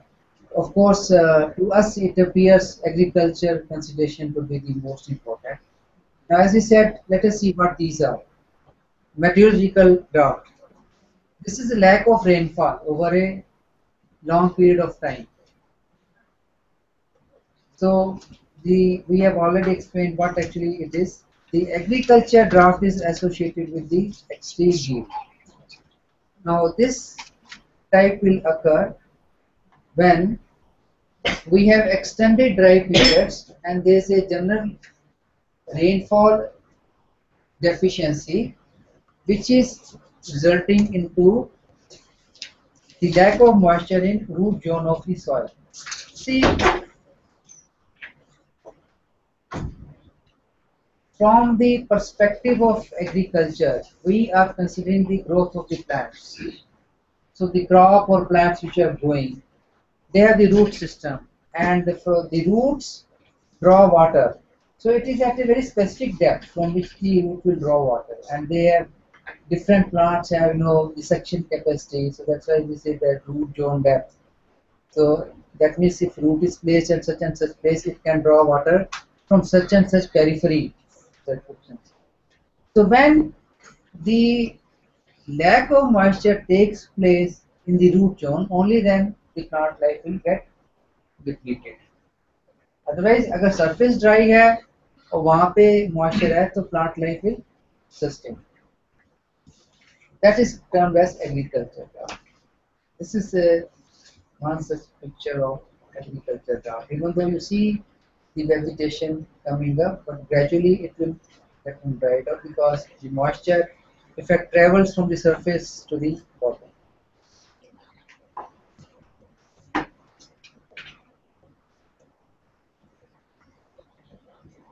Hydrological, we say that hydrology is concerned with the availability of water above ground and below ground. To find the balance, because we are considering circulation of this. So they should be in conducive to each other, and when they go below normal, then we say that hydrological drought has occurred. Yani rainfall or groundwater availability both.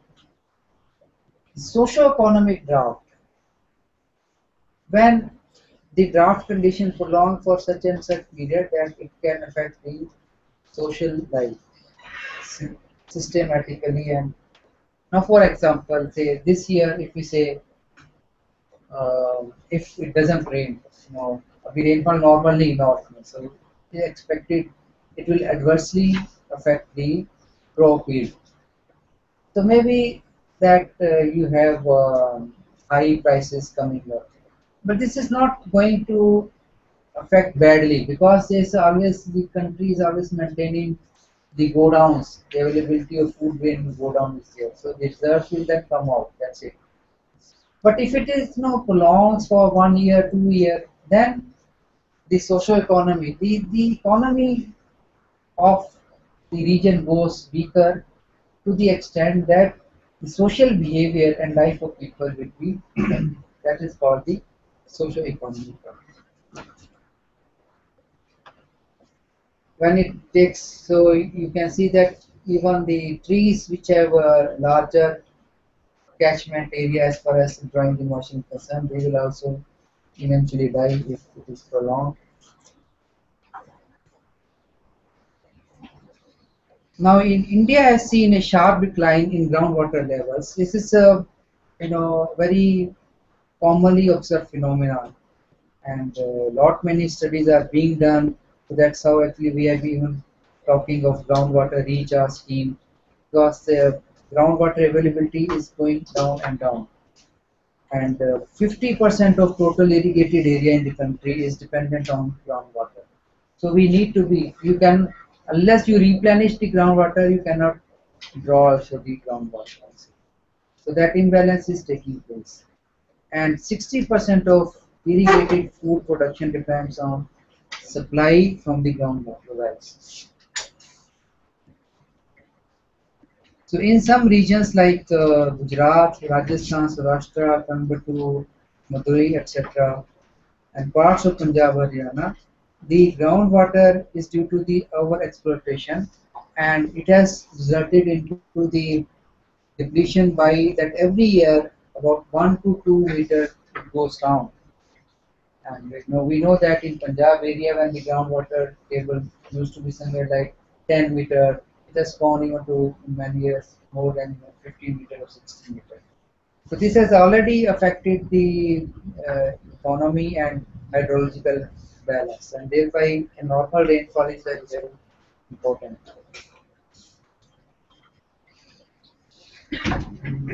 So they could actually result into 25% drop. That's what the key line is. That so 25% when the irrigation is largely from the groundwater and is not available or goes deeper down, then the produce will be reduced. So presently over about 10% of blocks are classified to be overexploited. Means कि जितना normal इनका होना चाहिए था, तो 10% ऐसे area जो already over exploit category में जा चुका है, which is beyond actually the critical level, and the critical level is that which is more than 5.5% reduction every year. That is the critical level. And by 2017, another 3 years ago, 36% of the blocks will get into this list of critical levels if we do not take necessary steps to rectify that.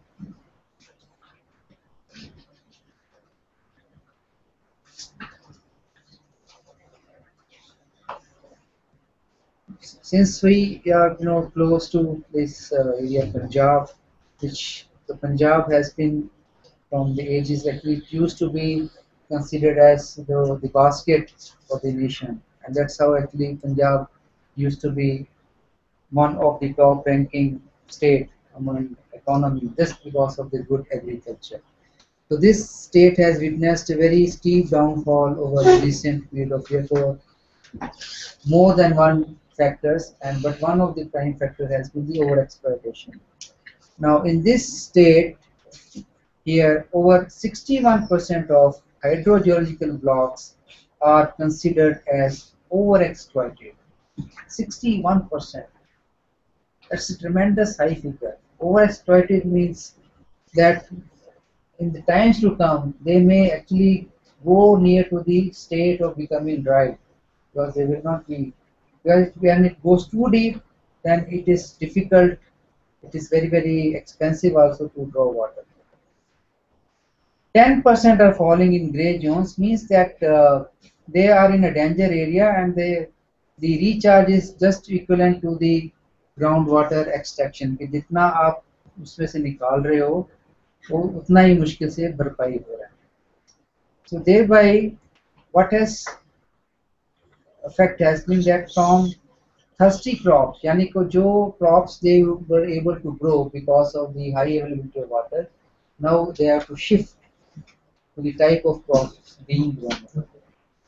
So that can be very damaging fact that now you have to जो जिनको पानी कम नहीं चाहिए वही आप जो है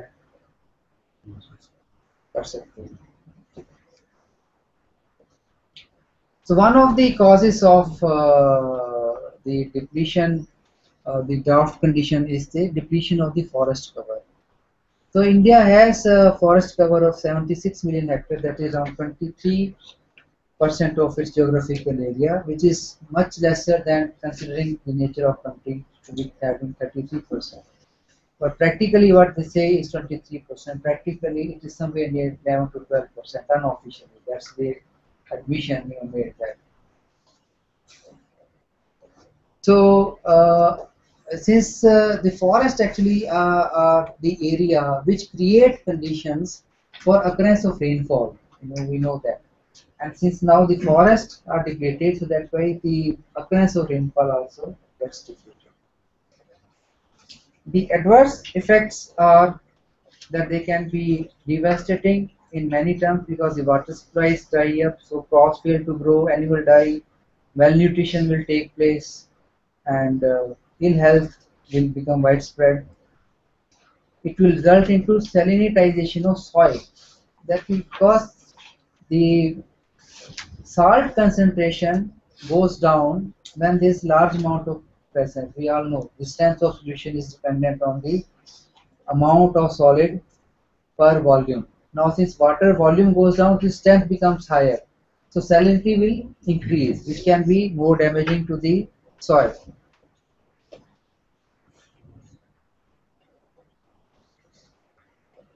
Yeah. So finally, in another manner, it will reduce the food grain availability, vegetables. It will reduce availability of dairy products indirectly because of not availability of good fodder. And more than that, it can affect the power generation. So in 2001, because of these conditions, we felt a decline of 25% of total power generation in 2001, and in 1961, the country witnessed a reduction of 41% because mostly that time we were dependent on hydroelectric power.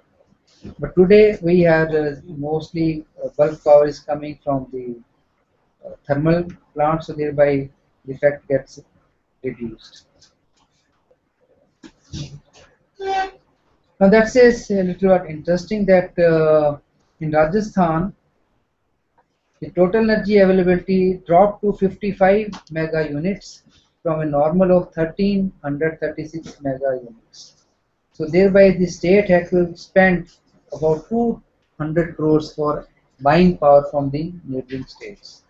So indirectly it will affect the economy of the state. So the fund amount which probably would have been used for development had to be diverted to meet the basic requirements.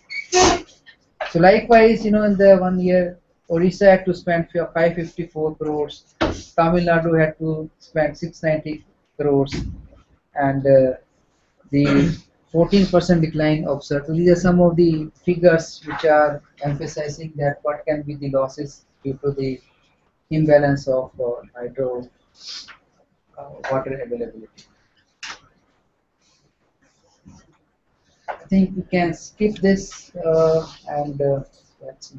Yes, how we can control that drought management is the critical parameter. It comes down to the basic. If those where we don't have the agriculture basis as prime activity, but everywhere you need a drinking water. So drinking water availability gets affected. Then sustenance of economic activity.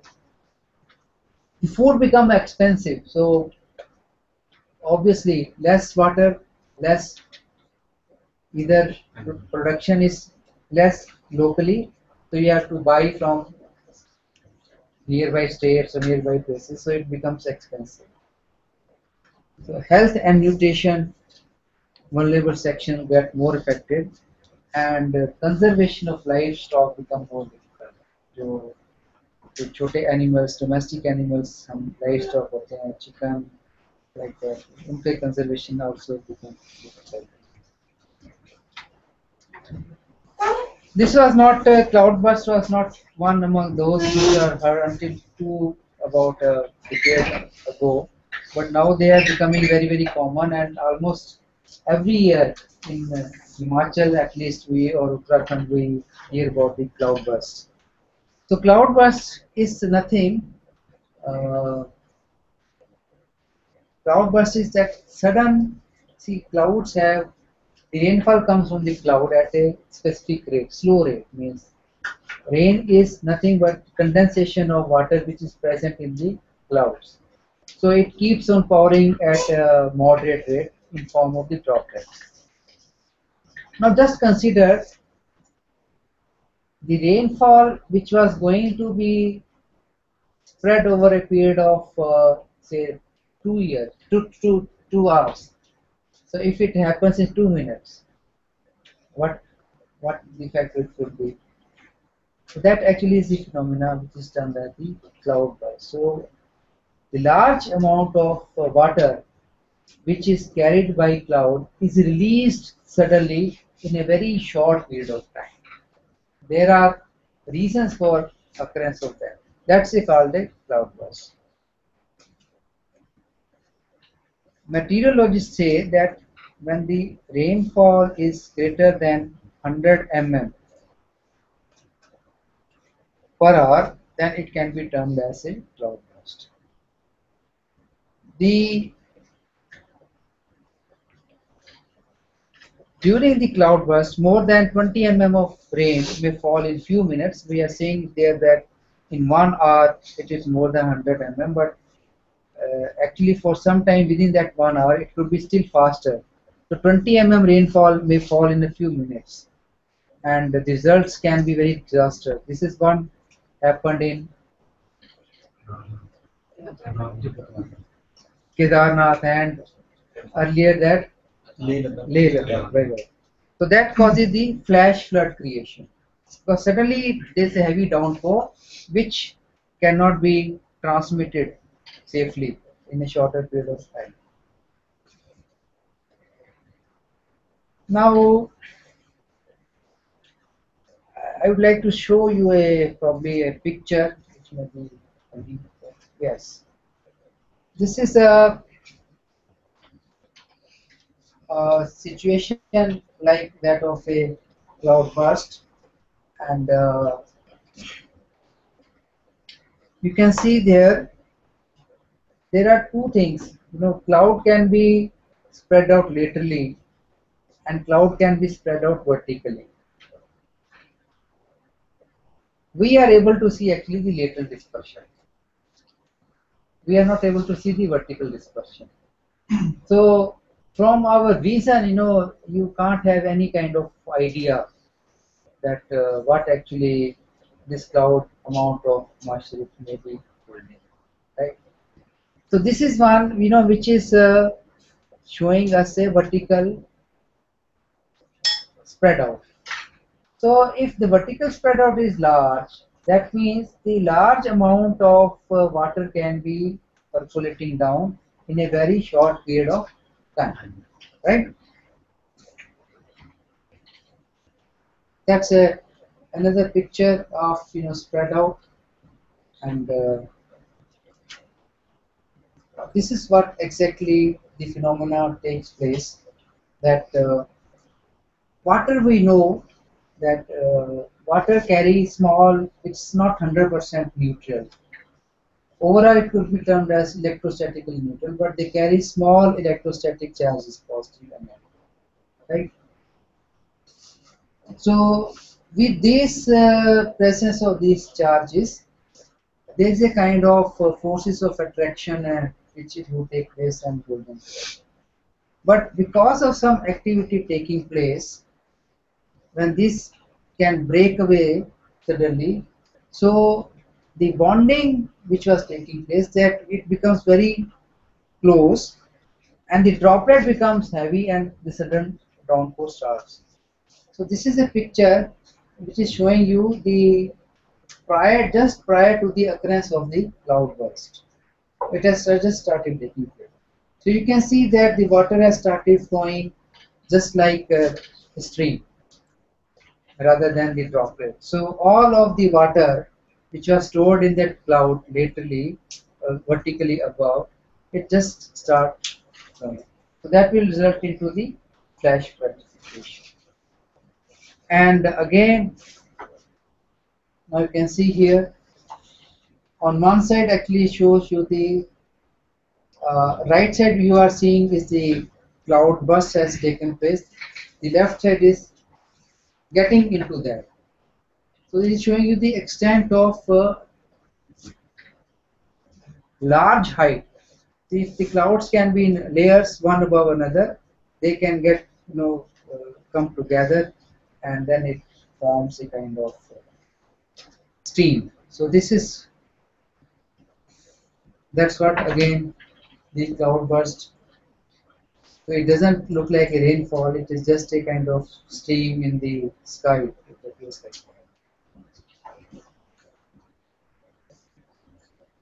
Then this landslides is another natural disaster which takes place in form of snow avalanches. It can occur into snow avalanches when the snow movement takes place. It can take place in form of mud flows and rockfall or slide. Basically, what we have is that the Earth is a huge mass, and particularly when we talk of the slopes, they they may be each of the slope technically has a kind of angle of repose up to which it can be stable. So they could be stable. Sometimes the angles could be larger than the up to which they can be stable. So when the angles are larger, during the rainfall occurrence, the soil absorbs moisture and becomes heavier. Due to getting heavier, it will exert now the more pressure and thereby resulting into the instability of the soil mass.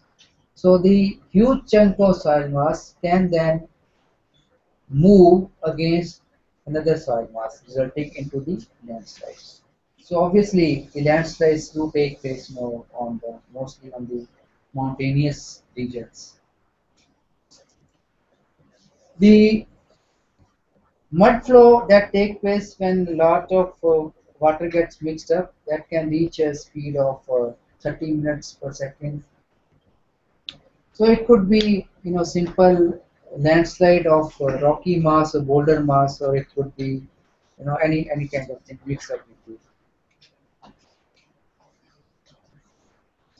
So landslides again they are themselves not occurring. So they are occurring because of they are induced by other region like heavy rainfall induces the landslides.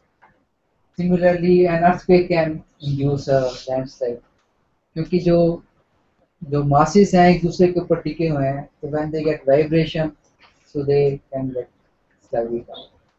So landslides are never hardly occurring on their own, but they usually may require some external agent for them to take place.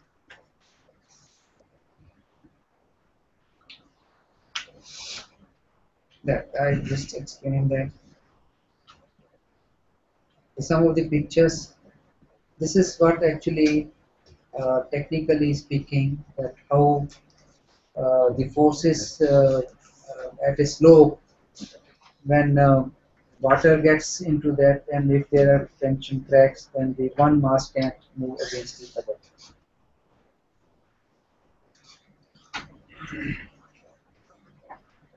You must have seen these pictures, many of you, on net. Yes. Which location?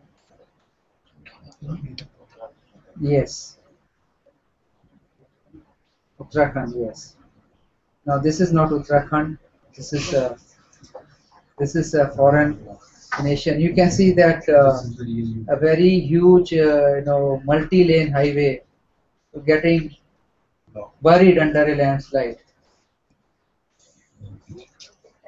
You see that? It's it's in US.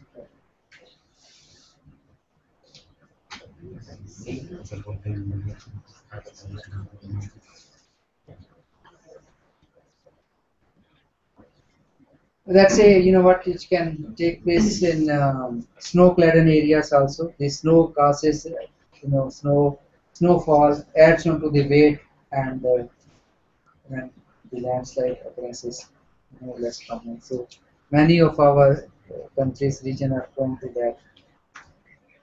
Next. A very recent landslide was observed in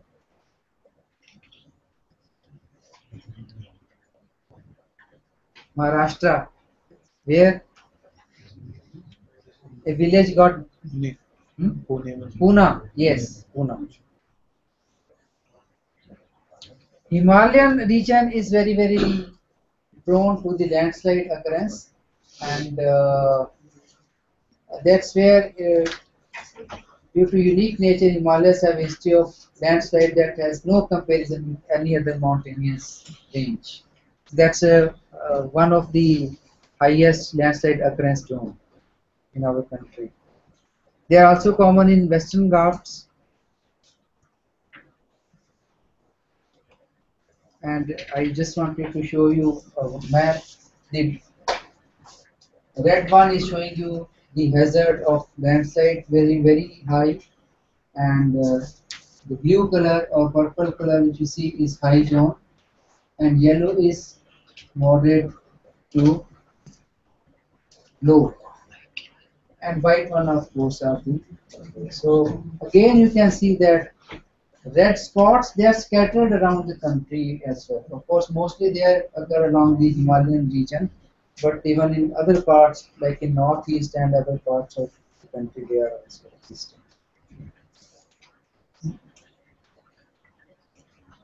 So losses are somewhere like 100 crore to 150 crores per annum taking place in our country due to this. And not only that, land is also being lost, useful land, and annual soil because which is worth useful for the agricultural purpose, that is also being lost. Forest fire are not unknown. Australia is one of the country which is reporting every year, though it is a developed country, but yet not able to control. They occur due to the natural reason. They also take place due to the man-made reason. The fire in air can take place, the fire in jungles take place, the fire can take place in a showroom, in a house, anywhere, on a plant, factories. The wildfire is very, very difficult to be controlled. It takes place because it involves a lot of dry vegetation. And usually what really happens is, people go for kind of camping and then they leave behind something which a kind of spark which they use to cook for a meal, and that actually is the cause of fire. It is repeatedly known to that.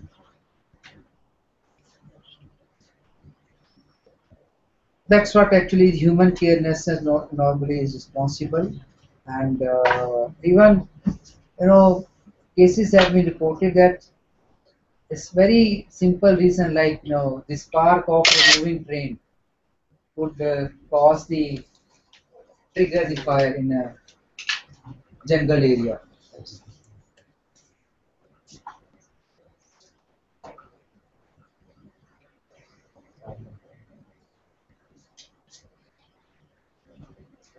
The tsunamis.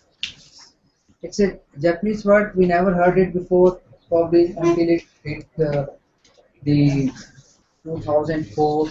Then it hit Chennai and the nearby areas.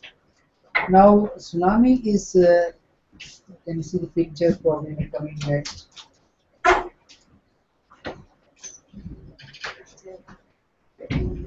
Yes. See, what really it gets triggered off by an earthquake at some distance place. When the earthquake will take place on an ocean land, so this will impart the forces to the water, right? The water, huge amount of water will then get dispelled, and it's the only place to move for that is to come up. So it will go to the coastal side, where the land. So thereby, the waves which rise because of normally this is the wave pattern, wind waves. They come, they cause the movement in the swirling motion, and then they retreat and go back. But when a large amount of water will come, it will flow the borderline area and will come into the.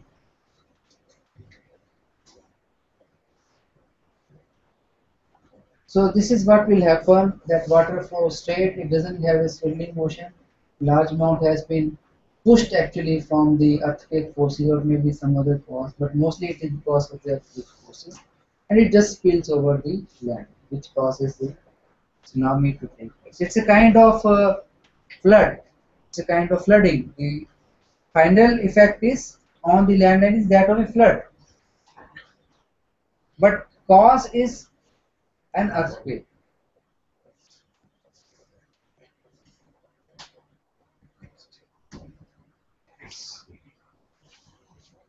And now because when the water flows and the coastal line, it will also retreat at some point of time.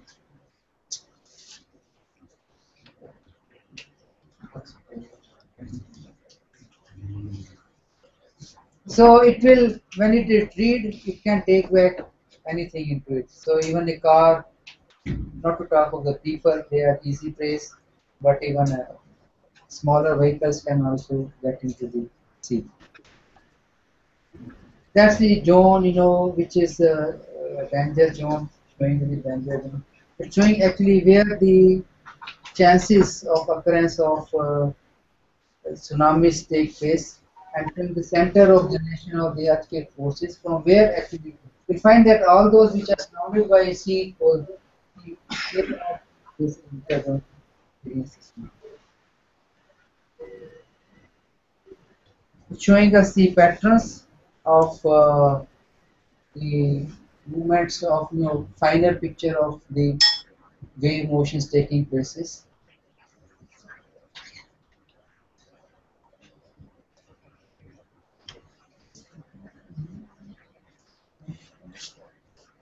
Quickly.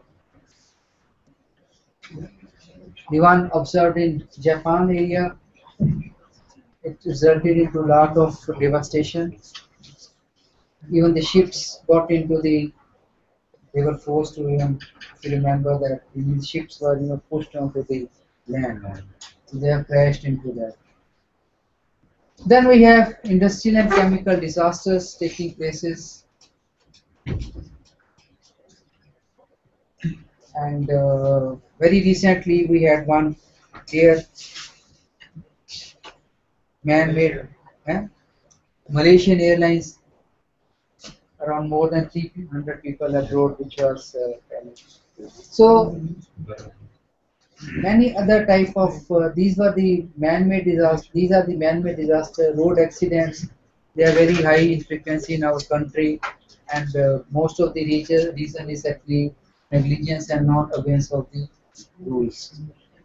Uh, in 1.2 million people die on the world every year. That's too bad.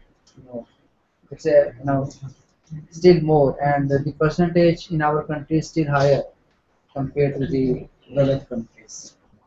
So I'd like to now close. Of course, we just today wanted to build up an kind of introduction that by these facts and figures, we know that the natural disasters as well as man-made disasters, they not only result into huge losses in terms of human lives, they will also result into huge losses in terms of disruption of services, economic losses, and to the extent that they will affect the socio-economic life as well. So thereby, in the forthcoming sessions right from tomorrow, we will have the sessions that how we can do some prediction, and if after disaster the damages have taken place, how we can assess them, how community should take into part into that, and how even at individual level when we build our own houses, what small measures which you can take will make your houses earthquake resistant. So those sessions are going to follow from tomorrow. Today we had a very general and general exposure to the type of disasters, and from tomorrow onward we'll have the specialist talks. So thank you very much. And if any of the center has got some questions, so we'll break for tea and we'll finish off today itself. Then we'll see tomorrow at 10 o'clock. So if any center has got some question, please raise up any query about the question or tomorrow's program, please come. Hello? Yes, madam. Ma'am, I am now. We have got a question. Yes. Uh, Sir, in case of cloud bursting, how much area covered by waterfall? How much area covered? Covered by water in cloud bursting. Well, there is nothing, to my knowledge that it may have some minimum area to be covered. I believe there must be, but the more critical thing is that the cloud bursting, even if takes place in smaller area, depending upon its own extent, it will affect that area itself. Whether it is on small area, if it is smaller area, it will affect the smaller area. And as a result, because most of the cloudburst takes place in the hill areas, and the damage is because at the hill there are slopes, so the same amount of water which fell in one area would also flow subsequently down. So thereby damage will be not only extending to that area where you observe the cloudburst, but the effect will prolong to more distance where the water can find the escape route. So compared to flat area, if it occurred on a plain area, then of course the effect would have been very very limited. Uh, Next question. One more question, sir. One more question is there, sir. Yes, please. Sir, there is a term El Nino. Uh, can you define and Sir, repeat the question. Can you repeat the question? What can be defined? Can you define what term क्या है, sir? El Nino? Actually, in this year, rainfall due to El Nino has So can you define El Nino? A word called El Nino.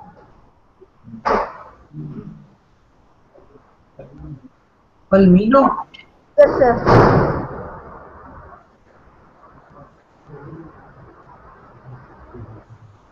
Presently, I can't answer your question. Maybe I find out and let you know. Okay. It's okay, sir. Thank you, sir. You're welcome. Palmino. Okay.